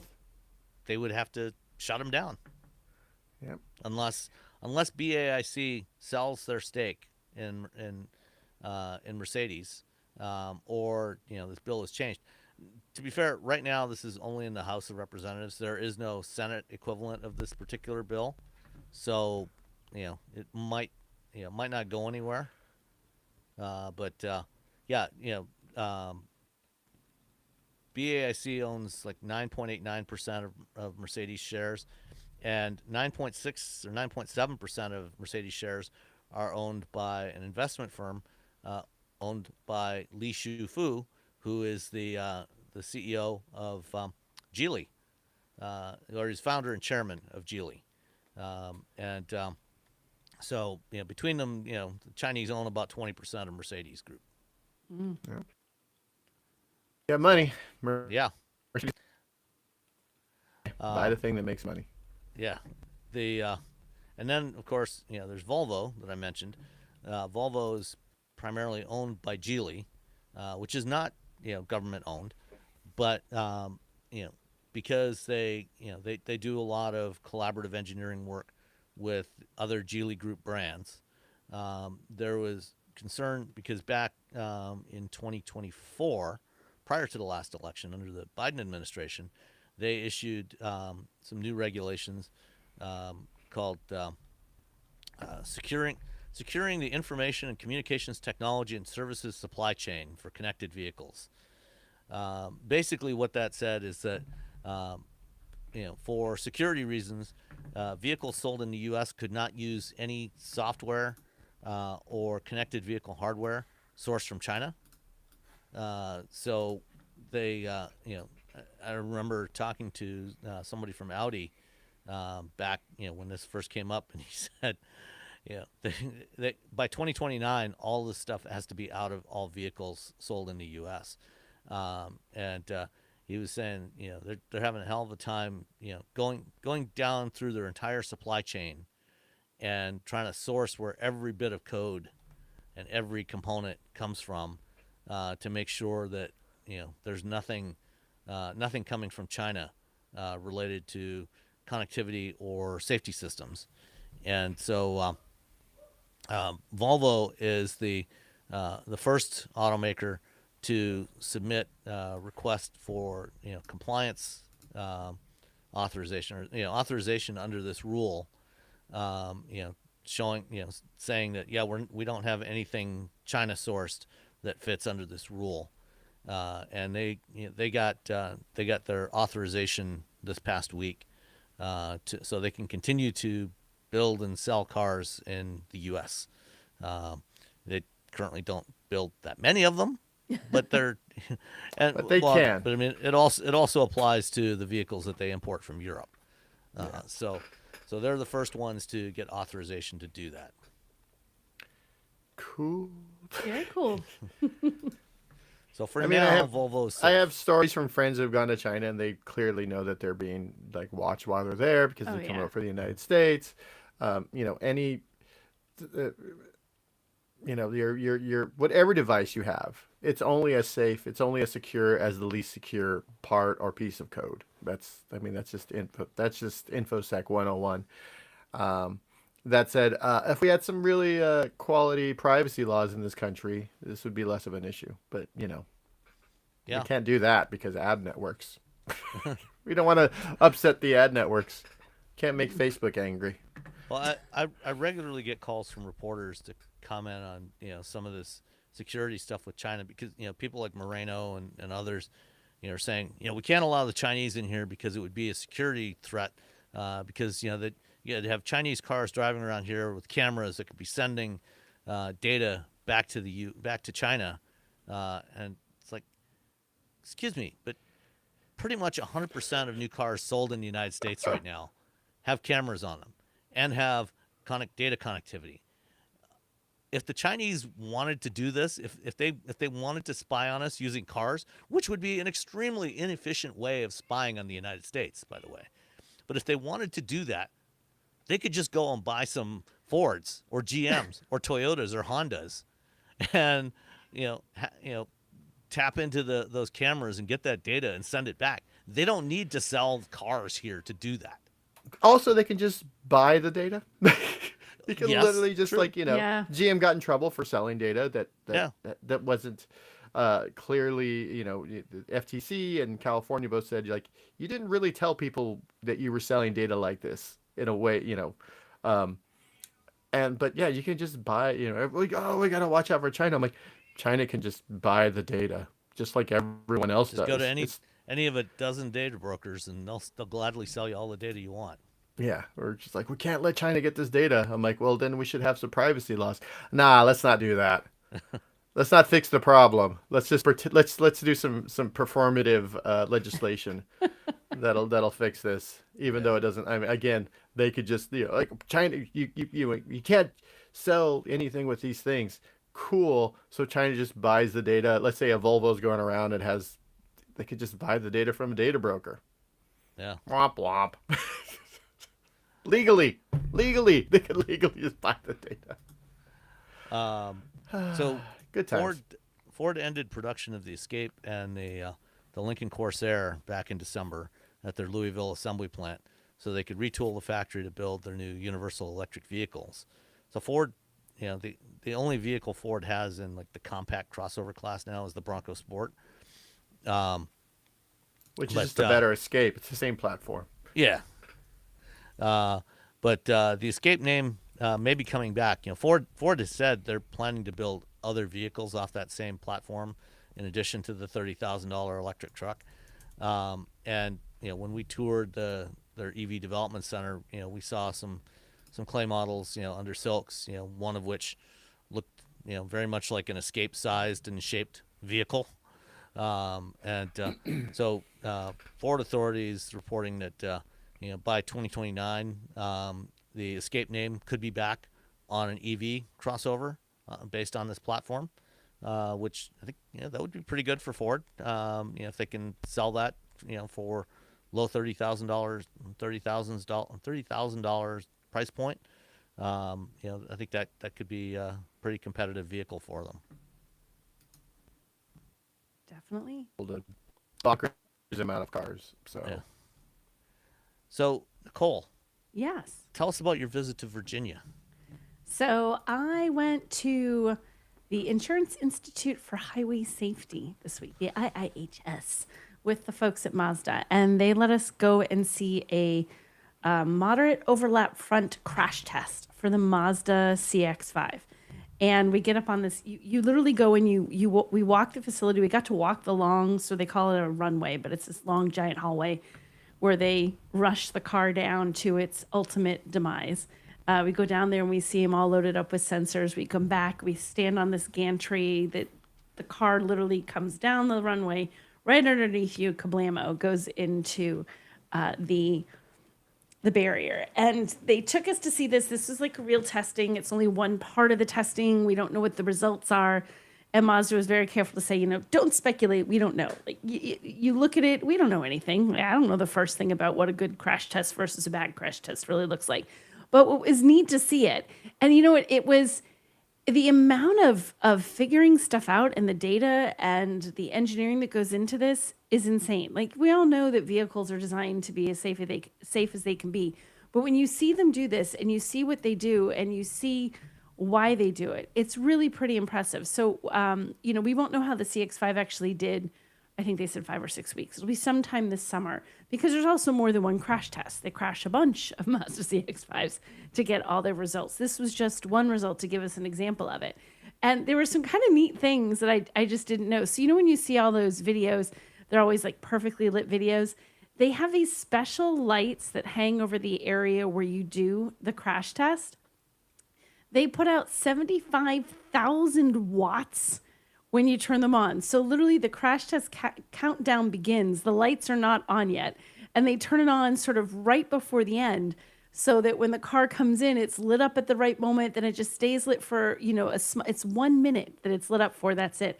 And they turn them off. And they are so intense that standing on that gantry, you suddenly feel like someone has lit a fire right in front of your face. You can feel the heat from this, which was crazy. And it was incredible to see it, because the sound of it and the feel of it and seeing it crashed, and it was weirdly like a little overwhelming, because you go down there, you see it, you hear it, you see what happened. They let us go down there once the guys check to make sure everything's okay for us to walk down there. They throw like kitty litter, what it looks like, for any of the fluids, because they don't have gas in it anymore, but they put other fluids in it to mimic gas, so they can see how that would leak out of the vehicle. And they make sure everything's safe. They get rid of the big bits and pieces of stuff, and then you can go down there and take pictures. And you're literally looking at this, and the thing is, you can see right inside. You see the crash test dummies, and they paint them all. They paint them in very specific ways so that they can see what part of their face or arm or feet or whatever connected with which part of the vehicle. And you see them in there, and you see the little face print of paint on the airbags. And they're askew. They're still in their seats, but they're all kind of askew. And there's a moment where you think, oh my gosh, they're just trying to make sure that when that's a person, like that's what happens to a person if they're in that vehicle and they hit something like that. And it was only a test at 40 miles an hour. It wasn't like some 85-mile-an-hour crash, because they're trying to test where they're going to get the most data and the most ability to get automakers to see results that they can take action on. So, this is the Insurance Institute for Highway Safety. It's all these insurance companies. And sure, it's great for them, because if they make your vehicle safer, there's fewer payouts that an insurance company has to do. So it makes sense. But it also really does make things safer. And if they said, okay, we're going to crash this car at 100 miles an hour, well, that makes it really, there's a point where you're making it so safe, but you also just turn that vehicle into a tank. So there's this engineering safety conversation that has to happen with everything. And it was just really kind of impressive to see it. Like when you really, and you see all the technology they have in the trunk and all the sensors and everything they're pulling. They also did a tour of the facility, and they had, I think everyone's probably seen this video. It was a 1959, I forget what it was, a 1959 Chevy. vehicle. I think it's a Chevy Yeah. versus a 2000, I believe 2009 Chevy, and they crash test them. And they have them in the lobby of the building. So you walk into the building, and these two vehicles are literally on display there. And when you think about what crash tests have done, you look at how that looks, that old 1959 vehicle. And it wasn't a survivable thing for the person in the front seat. The seat has moved, the steering wheel, everything there's metal poking in. There's no space left for your feet. So you have horrible foot injuries. You look at the modern one and the door's off so you can see inside, but you feel like you could just sit right down there and be okay. And it's such a dramatic difference. And that's partly because of what the IHS does. And they had another one where they showed, it was kind of by fluke that it happened to be Mazda, but because they have these permanent displays set up once you get further into the facility. They had a CX-5 that they put through one of the first side impacts when they first did that test where they ram a barrier at the side of the vehicles, if you were T-boned, basically. They had a Ford and they had this Mazda. And the thing is, they work with the automakers throughout the process. They're not trying to stump them. They're not trying to fool them. They want to make cars safer. So sometimes what's coming, like they know a little bit what's coming down the line. They might not have every single detail about what the crash test is going to be, but they'll have an idea. They're looking at this, they're looking at that. This is what we're going to be testing on upcoming generations of your car. And so they had talked to automakers, and Mazda knew the side impact test was coming. So they started to take action to try to make their vehicle safer. Like even not knowing all the details of how this test is going to be, let's do it. And this is, years ago. So they have the Mazda they tested because it was coming out and it was going to be new. And you can see that the B pillar squishes a little bit, like there's a little, but it basically keeps the passenger compartment in one piece. You don't look at it and think, well, that's going to be a bad accident. But then they had a Ford, and like they said, it wasn't that the Ford was built terribly. This is something all the automakers were doing at the time. And they hadn't, it was probably just about to be redone. And when you look at it, the B pillar hasn't just squished inward. The entire frame has come off the chassis. So you see like the bottom, and it's like all the colored metal has squished inside to the car and is now one with the passenger compartment. And you see these very dramatic differences between, this is what we've encouraged automakers to do by showing them areas where people are getting hurt significantly and frequently versus what they were doing before. And it's not a matter, like they said, if they have bad cars and we're trying to make them have good cars, you can always make things safer. So if we can figure out ways to look at the things that cause the most number of injuries and find a way to make those injuries less frequent and target the highest injury kinds of accidents, you can keep people from having debilitating injuries for their whole life and keep people from getting killed in cars. So it was a pretty amazing thing to see. It was something that's always been on my bucket list. Like, I really want to see them crash test a car. I've never been so excited for a drive program. I was so like, you want me to drive a Ferrari? No. I want to see them crash test a car. I was so excited to see this.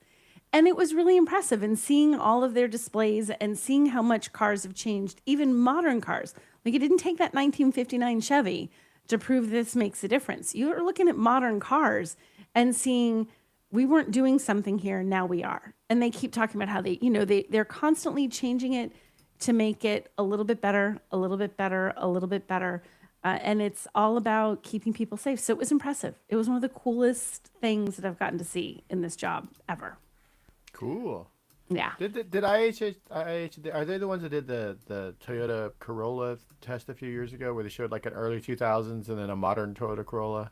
I feel like they did. They've done a couple where they've done. Yeah, they've done a. Where you just like suddenly you're like, oh yeah, 2000s Corolla, and then you see the difference. You're like, oh wow. Well, yeah, like That's a huge jump. Just in like exactly. Well, like the side couple. impact test, it's not like this was a test they conducted. You know, these are modern vehicles, and things that you would think, oh, like it's an older car, I still have it, I'm driving around in it, but that's what your older car does. I think that the good thing, bad thing, that coming away from it, you think, oh man, if I'm driving a car that's older, you're giving up a lot of safety. Like, I'm not knocking on older cars, but there's something to be said for. So when I got rid of my Charger, when I first went to upgrade it, part of it was I kept looking at things and I'm thinking, I don't have any of this safety stuff. And that did pretty well in crash tests. But you think about, they keep engineering things, each iteration, each all new version of whatever your vehicle is. They take things like what the IHS has come up with in crash tests. And like Jennifer Morrison, their safety person for Mazda, I forgot her exact title. But she was saying, I said, how's it feel when you don't get greens? Because there's like a colored boxes. Green is good. Then there's yellow and there's red. Red is bad. And she said, we get reds when things are new, and you get reds. And she said, we don't want to see a red. She's like, you kind of feel that like, oh, we got a red. She said, and initially you're hurt and you're upset and you're like, oh gosh, darn it, why we get a red. But she said, then you look at it and you go, that's an opportunity. That's an opportunity to make it a green. There are things out there right now that have reds in different categories. And behind the scenes, every automaker has engineers going, crud, how do we get that to a green? And it's a challenge, but it's a good challenge because nobody wants to put people in unsafe cars. Nobody wants to have horrible injuries in their cars. So the stuff that they do really helps our vehicles be safer. And it is a tool for automakers, even when they don't do well. And even when it challenges them, like some of this overlap stuff is really hard for them because it takes instead of the force going the whole front of the vehicle, it goes into half the vehicle or even a smaller portion of the vehicle. You got to take a lot of force and put it in a really narrow area and protect. I guess the big thing in those impacts is the lower extremity injuries because it gets squished. And there's things where like the tires used to kind of go right into the passenger compartment. They showed a Ford Explorer and a Grand Wagoneer, and you can literally see in the crashed example how one did really well and one didn't. The Wagoneer did great. And you can see where the shock is, the absorber that would be with a tire. There's no longer a tire. And it's like slightly off skewed. It's not perfect. And you look at the Ford Explorer and the thing is pointing at the passenger compartment. So if the wheel was on the end of that wheel is good. Things like that. Like, how do you make that one little thing not do what it does when you hit it? Okay, let's make a little engineering change so it pushes a different direction and doesn't smash into people. So it was really fascinating to watch all this and to hear how even a bad test is a good test because it gives them a way to learn. Yeah, I've witnessed a few crash tests over the years. Most recently, went to Honda's R&D center in Ohio, probably about 5 or 6 years ago, and we saw them do the small offset rigid barrier test with a Civic. And that is one of the most severe tests because it's a 25% overlap. Yeah. So it's the kind of crash. It's one of the more common crashes that you can have on the road, multi-vehicle crash, because it's the kind of thing that if a car starts drifting over the center line of the road, you're not going to get typically a full straight head-on crash. Right. It's going to be partial overlap. And right. That's when they first started doing that about 10, 12 years ago, pretty much everybody failed that test. And as everybody started re-engineering their vehicles to perform better in that test, now when Honda did that test with the Civic, this is a 40 mile an hour crash with 25% overlap into a rigid barrier, and we walked out, and the driver's side door could still open and close. They talked about that. They said like when you see these car crashes, like the goal is that your car might look like it's done, but that you open your door and you get out. Yeah. And they were even talking about, even say you're in an accident where for some reason you can't get out, right? Like you just physically are unable to, you've been hurt. Even somebody asked them, well, how hard is it to get people out? They said all of this even makes it easier for first responders because instead of them having to work to pry open metal that will no longer open, break A pillars, break B pillars, do what they have to do, very often first responders can just walk up and open the door. So it makes it easier. You don't have to use the jaws of life. Right. You just walk up, open the door, and take the person out. So you don't have to suddenly like, I can't help you. Give me a minute. It's just like, no, walk up, open the door. So even if you're still injured and need help gets to you faster, which is something I hadn't really even thought of. So And But it's that can make a incredible. huge difference, if there's any Huge injuries. difference. If you're trapped in your car and they can't get to you, which also, when you think about it as a first responder, if you're just thinking like, I'm stuck and I can't help this guy because I can't get to him, what a horrible thing. If they can get you out and get to you, they can immediately treat you, they can help you, they can stabilize you, they can get you whatever kind of medical care you need immediately rather than waiting minutes, which matter if you're in a car accident. That really matters. So it was an interesting thing to see. And I just think I wish everybody could have a chance to see what one of these crash tests is like, honestly. And I know that's not realistic and that's not how it works. But to see it, like when it crashed, Sam, you've seen it, you feel it in your chest, like the Oh yeah. boom. It reminded me on a smaller scale. Many years ago, I saw the space shuttle take off, and it was the first time I ever heard a sonic boom. And you feel it just like whoosh right up through your body. And when this car hit the barrier, you get that same sense of like bam, like you feel it in your soul, and it does have that. You're thinking, God, this is so important because those are just dummies with paint on their faces. But what if that was people like hitting like that? That is, hopefully none of us get to know what a crash is like in the real life, but it happens. And to think that what they're doing in this building, this beautiful pastoral landscape in Virginia, inside these really violent crash tests are happening to keep all of us safe. It's cool. I think safety is. It impressed me the efforts that they're going to and how important it is to truly look at that crash test data, and that it's a great tool, a fantastic tool for you buying a car, but also for automakers to say, guys, we can do better. We can do better. We can just keep improving. We can do better. Yeah. Yeah, I added putting a link to the crash test that IHS did with a 1959 Chevy Bel Air Oh God, you versus guys a have got it. 2009 Malibu. It is Yeah. just unbelievable. And when you watch it, they had it playing too. Like you see in the modern car, you crash and airbag and everything's relatively happy. And you see the other one, like they showed one, this is the other one they were talking about. They had one of the things with the side impact thing that they realized, and they have the vehicle there, side impact where it did poorly, and then a great big SUV. SUVs have really changed the story because they thought initially that the dummy's head went out the window, and they're like, no, it intruded so far that it intrudes to the point that when it hits, it bends your neck, and your neck taps, your head tapped the hood, and there's a dent in the hood of this SUV from the head of the dummy going ka-thunk and hitting it. And when you think about that, like, can you imagine? And now they're like, well, we got to stop this. We got to find a way to stop this. And they find a way to like address something. And they said, even what they do today as cars change, like SUVs becoming all the rage, that posed whole new challenges because when an SUV hits an SUV, it's one thing. When an SUV hits a car, entirely different deal. So it's an ever evolving thing. There's never a point where they can say, we got it. They never have got it. They're always able to improve things and react better and make it safer. It's just really cool stuff. Like, go safety engineers. It was amazing. It was really amazing. Awesome. All right. We've got some listener questions. Uh, let's start off with Ken. I listen to your podcast every week and look forward to learning the latest. Last week, Nicole touched on the challenge of charging at a Tesla charging station with its very short cable. Robbie has talked about traveling distances down the coast of California as Ioniq 5. How does he plug in at these stations? Are you aware of any approved extension cable that can be used for these situations? It only needs to be about 3 feet. So, Robbie, go.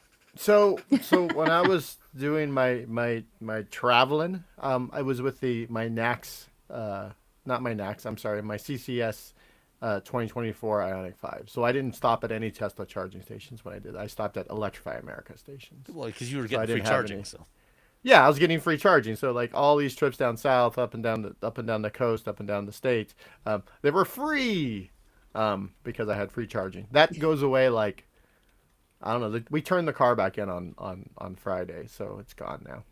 So the salad days of free charging I think are over, to be honest. Yeah, so most automakers are getting away from that now. Yeah. yeah. So I'm sorry, I was using CCS charger. So I when we do have the NAX, the 2026 NAX enabled or NAX outfitted Ioniq 5. So I guess I'll give you all a heads up when we when we do some traveling with it. So I actually did see a video. I think it was last week from Tom Malogny, who does the State of Charge YouTube channel, and he tests a lot of chargers and charging equipment, adapters, and things like that. And he actually just did a test. He's actually done 3 separate tests now with a supercharger extension cable from a company called Hanshow. And basically, looking around there's a few other channels, that have also tested this same extension cable. I think right now, Ken, I would probably recommend not getting an extension cable. The Tom had quite a few issues with this unit from Hanshow.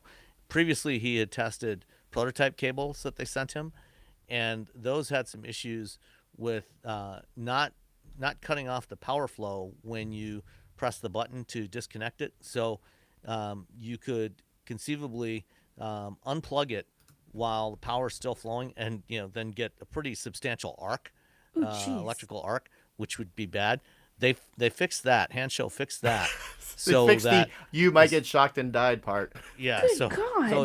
as soon as you go to press the button, it immediately cuts off the power flow. So that's good. But he tested it. He tested the cable with both his Rivian R1T and his F-150 Lightning at a supercharger station, and tried a couple of different chargers.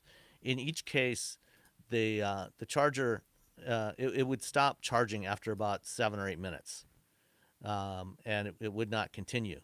And he sent back. He contacted the manufacturer. He's sending that cable back. They're going to send him another one. Take a look at it, send him another one. Tom was speculating that perhaps it was getting too hot, and I mean, that it was makes generating sense. too much heat, and then the charger was disconnecting, or Or was does just it shutting light a off the power fire? flow. Yeah. Yeah. So right now there is not an extension cable that I would recommend. You might want to wait a little bit longer before you try purchasing one. I'm sure at some point somebody will come out with a good one, but right now they don't seem to exist. Yeah.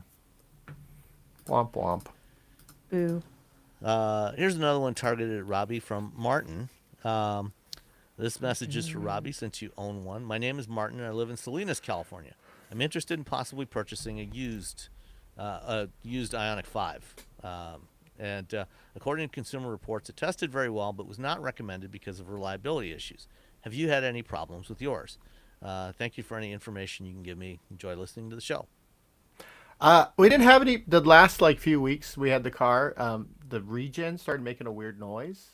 It was louder than it should be.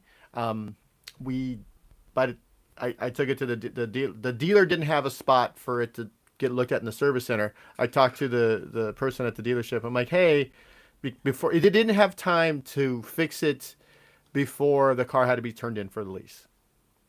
So I talked to the guy, and he's like, yeah, that's just a warranty issue. He's like, whatever. Yeah. And so we gave the car back. Other than that, we didn't have any issues. I know that, Consumer Reports, they base their reliability issues on the lifetime of an automaker. So it's not just Ioniq 5. I mean, Hyundai's had some engine issues over the years. And so as Hyundai has gotten better, they still have long term, if you look at the long term, you see reliability issues. So on one hand, you're like, well, is it really about this car, or is it about the long term of this automaker? So you kind of have to look at that. I mean, I like the car enough to buy a new one. That's and we were going to buy a used one. It's just the new one, the pricing, and the everything seemed to work out for us pricing wise. So whenever if you're concerned about reliability, I mean, I can understand that. Again, Hyundai has had that long term issue with their gas engines. This is but yeah, I mean, other than that sound, which didn't change the way the car drove at all. Yeah, no issues. But within the EVs, it's usually less issues with the sort of the actual powertrain and more of all the other bits because they add all these extra, whiz bang features. Those are sort of the things that end up like going a little, haywire. I do know someone who also has an Ionic 5. Some rats got into the insulation and ate chewed through some wires. Oh So gosh.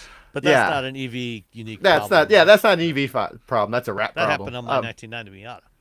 Yeah, so you can get Mice. like a peppermint spray that you can spray your car with and around your area of your house, and so now your car smells like a peppermint patty, and so you got that going for us. Yeah, so yeah, I think I understand why Consumer Reports has that reliability issue. It is a long-term sort of Hyundai issue. My personal issue, I didn't have any problems. I do know people who had the 12-volt battery problem, especially at the beginning, Yeah, where that's the the Hyundai wasn't quite sure what was going on, so people felt like they were getting scammed. yeah. That's been sort of, I don't know if resolved is the thing. I think they've changed things, and they're more, they're more likely to help you figure out the issue, because it's come a far bigger issue than they had originally anticipated. So, but other EVs have had that issue as well. So, yeah, somehow charging a Yeah, 12 volt I battery think is really certain tough. Jeeps have had that problem, if I recall correctly. So I like the car. Again, I liked it enough that we bought a new one. We were going to buy a used one. Um, and it's I like, yeah. Yeah, I think the main issue with all the eGMP cars, so the Ioniq 5 and 6 and the 9, the Kia EV6 and EV9, for in terms of reliability, the biggest issue is the integrated charge control unit, which is what it handles charging the high voltage battery, but also the 12-volt battery, and that they were having. That's the one that Robbie was talking about that had some issues. It would fail. There was a fuse in there that would blow, and then it would not be able to charge the 12-volt battery. They have made changes to the design of that. Again, it's covered under warranty, and Hyundai's got a recall on it. So if you have an issue, they will fix it free of charge. And they've also extended the warranty on that component to 10 years, 180,000 miles. Initially when they first did the recall, they did not have enough of the parts, and so a lot of customers were waiting quite a long time to get theirs fixed. We actually had the ICCU fail on our EV6 in December or November. It was fixed in a day and a half. They just had to get order the part from the warehouse, and like day and a half after we took it in, we had it back, and again fixed. There was no cost, no charge to fix it. So, I think that's probably the only major issue that you're likely to encounter with this whole family of vehicles. And other than that, we love the car. We love the EV6. Yeah, I had a friend who I told him about the Ioniq 5. They bought it and they had this issue, and they were one of the first people to have it. So it ended up being sort of like a gauntlet of like trying to figure out what was going on, and it sort of turned them off from Hyundai, which I understand. I get it. If you're the first person that has this issue, that's sort of like I'm the first person to buy a car. That's let's just sort of jump back to the Slate. Like, I put my $50 deposit in like at the event within minutes. So does that mean do I really want the first Slates built, or do I want to wait like 5,000 slates in, 10,000 slates in? Like, do I want like one of the first ones? How many slates would you need to wait in to feel comfortable? Like, pick a number. You would have to have X slates. I don't know. It's so they got 100,000 that night or something goofy. If my slate comes in, I'm more than happy to wait until April as opposed to getting one in December. So you don't want a December slate. Yeah, I kind of like, do I want the December slate? Do I want to be the guinea pig? But also then I get to be content. That's the other thing. It's kind of also kind of like being the first person to buy an electric Jeep Wagoneer S. Shush you. Yeah. When you're the Risks were first. taken. Hey, no, I mean, and that's always the challenge when you buy something that is brand new. I mean, the Ford BZ4X, the tire Toyota. issue. Toyota. The BRZ, I'm sorry, the BRZ GR86, the issue with the oil pan, the gasket. They're using like Instead of using like a gasket, it was like a some sort of like goo, and it was coming apart and getting sucked up into the engines and Oh my destroying gosh. engines. Like the Toyota Tacoma ish, the Tacoma when it first, or not, was it Tacoma or the Tundra? The Tacoma. The Tacoma, it's not just EVs. It's all like Yeah. the very first of any car. Yeah, well, the Tundra, Whoops. they've recalled Whoopsie something like daisy. 250,000 of the current generation Tundra now to replace the turbocharged V6 engines Yeah. because So of it's foreign material in there. so right now, I mean, to go back to Martin, maybe don't buy year one of the car. Get a 2025. Get a 2024 if I you want to had use someone it. say, an OEM say to me years ago, never buy a new car the first model year. I know She- it, but I really want the Slate. I know. You're talking to the woman who bought a Wagoneer S in the first months it was out. I hear ya. So, yeah. I think now. But we take these risks so you don't have to. Exactly. Yeah, Exactly. we It's all jump for right you, in, dear feet listeners. first. We're like, here we go. Let's see All right. what happens. Finally, we got Mark. Thanks for sharing my tongue-in-cheek email about refueling my car about a month ago. Like I said, you do you if it makes you happy and you're not hurting anyone. I was wondering last night how many people, in general, and how you three in particular, cruise for fun. I remember back in the day, I'm 64 now, collecting gas money from friends and going for a cruise with no predetermined destination. I still do that now, cruising to basically get lost for a couple of hours, then turning on my GPS to get home, choosing the no expressway option so I'm taking more back roads on my return home. I've mentioned before my cruiser now is a 2013 Mercedes SL63 AMG, as I've always loved convertibles with the sun in my face and the wind in my remaining hair. Oh, I know that part. I know Sam enjoys his Miata, which is a super fun car to drive. I drove one myself, and the driving experience was exhilarating. As you've said on the podcast, it's more fun to drive a slow car fast than a fast car slow. Not that the Miata is a slow car. Actually, it is kind of slow. It's kind of slow, but it's fine. But that it's wasn't not what I was it's not implying. Del Sol slow, which Yeah. I had a Del Sol for years, and I still was like, I'm fine with this. God, I knew So somebody who had one of I'm those. curious Wow. how Sam enjoys his Miata and what cars Nicole and Robbie drive for pleasure. Thanks for the informative and entertaining podcast. Oh, I go. my You go BRZ. first. I drive my BRZ, and that's that's I when so I'm from a small town, which I probably mentioned in too many times, and the town had a lot of windy roads and a lot of off-road, a lot of dirt roads, and so it was a great town to sort of learn how to drive, and that was what I did to get out of the house was I just went driving, and so now if I'm just sitting around, and I love I do this too, where you go somewhere and then you turn off the you set your for me it's Google Maps or Apple Maps, and I tell it, okay, I want to go home but not on the freeway, and so then I find all these weird roads, and sometimes I'm like, well, which way is this? Well, I've never been on this road, and so I will drive around with my BRZ. I'll do it with the Ioniq 5 too as well. And again, I'm gonna go back to the Slate. I can take the doors off. Which you can do it. To be honest, you can do that on any car. Nothing's stopping you from not taking the taking doors doors off. Yeah, off. just Many take the different doors cars off. over You the see what years. happens. Take the doors off. Every time, like the Wrangler and Bronco people are like, "Oh, you can take the doors off." I'm like, I could take the doors off of Anybody could. Nothing's a stopping Cavalier the rest of if I us. wanted. Chrysler Slightly more LeBaron, complicated than a Wrangler. Take but- those just doors take the right doors off. off. There's nothing stopping me. But yeah, and I do miss having a convertible. I really want an EV convertible, but I don't think that's going to happen anytime soon, and I don't want a Hummer. Well, when you take the bulkhead out of your Slate, you'll be partially open air. Yeah, and I can take the doors off. That's one of the things. Like, take the doors off. That's Slightly one of the- open air. They're just like, yeah, do whatever. We don't care. Knock yourself out.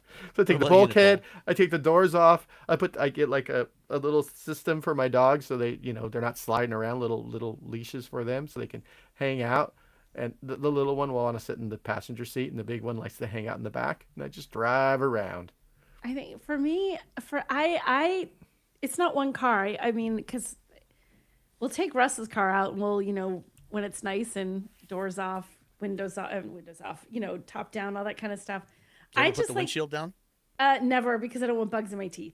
Like that's a thing. But when I just want to go out for a drive, it doesn't matter what car I have, especially if it's nice. I roll the windows down and I always open the sunroof so my hair gets all messed up and I just let the wind blow everywhere. But I drive and I have this thing because where I live, I know the area really well. I've lived here forever, but I'll go out and I'll like take a left and I'll drive for a bit, and then at some point I just randomly turn at an intersection in a way that I don't normally go, and then I turn again, and then I turn. I keep turning in a direction that I've never been, and I find myself in the middle of nowhere in southern New Hampshire, which has some pretty rural roads, and it's always beautiful. Like there's always farms and maple sugar shacks and random like places that I've never been in, towns that I've lived, and explored my whole life. So I'm a big drive to a certain spot, then even get off the highway and then just start randomly turning. Do I know where this road goes? Yes. Do I know where the other direction goes? Never been that way. Let's find out. And I just meander. I'm a big meander. In fact, when the girls are home, we'll go out and we'll chat, and I just have them pick a direction at every intersection, left or right, left or right, left or right. And they decide which way we go, and we'll find all sorts of interesting stuff. So that's my just kind of chilling out and enjoying and doing my drive thing. That's exactly what I do. And sometimes when I'm doing this, just for I'll find a spot. I'm like, oh, I can come here and take photos, or I can come Yeah. here and shoot video. So it's kind of work related, but really I'm just like cruising around, looking around. Yeah, same thing for me. I just hop in the Miata, or if I've got something interesting that I'm driving that week, I might take that out and just go out and head out somewhere out of town and just drive around for a couple of hours. Just hit some random roads, and try to avoid dirt roads with the Miata. But other than that, just driving around, you know, turn, just have some music playing and just enjoy the weather. And sometimes I'll take one of the dogs with me. The our current two aren't as fond of going for drives as our previous dogs were. Rosie, our first corgi, she loved going for drives in the Miata because she was just tall enough that she could sit up on the passenger seat and look Hmm. out through the windshield, and the others we've had since then are a little bit smaller than her. So, but they still like going for drives, and yeah, just drive nowhere in particular for a couple of hours. Yeah. It's really, I mean, when you have to drive cars for a living, like I had the Aston Martin Vantage, I was like, I looked at the map around the area, and I was trying to go to this one road, and I couldn't remember exactly where it was. And so I was like, well, this looks close enough. And I just dropped a pin and then went to a completely different road. It wasn't the same place, but I was like, well, I've never been here before. And there's like crazy, bridges that I got to drive over, and people are fishing. And yeah, yeah. I think when people think Northern California, San Francisco, they think it's like just city, city, city, city, city. There's actually a ton of green space up here. We're all about hiking and stuff. So yeah, yeah. Like you can't you go 5 minutes from anywhere and you can be in the middle of the woods if you There want. you go. Yeah, I mean, same thing here. You drive 15 minutes.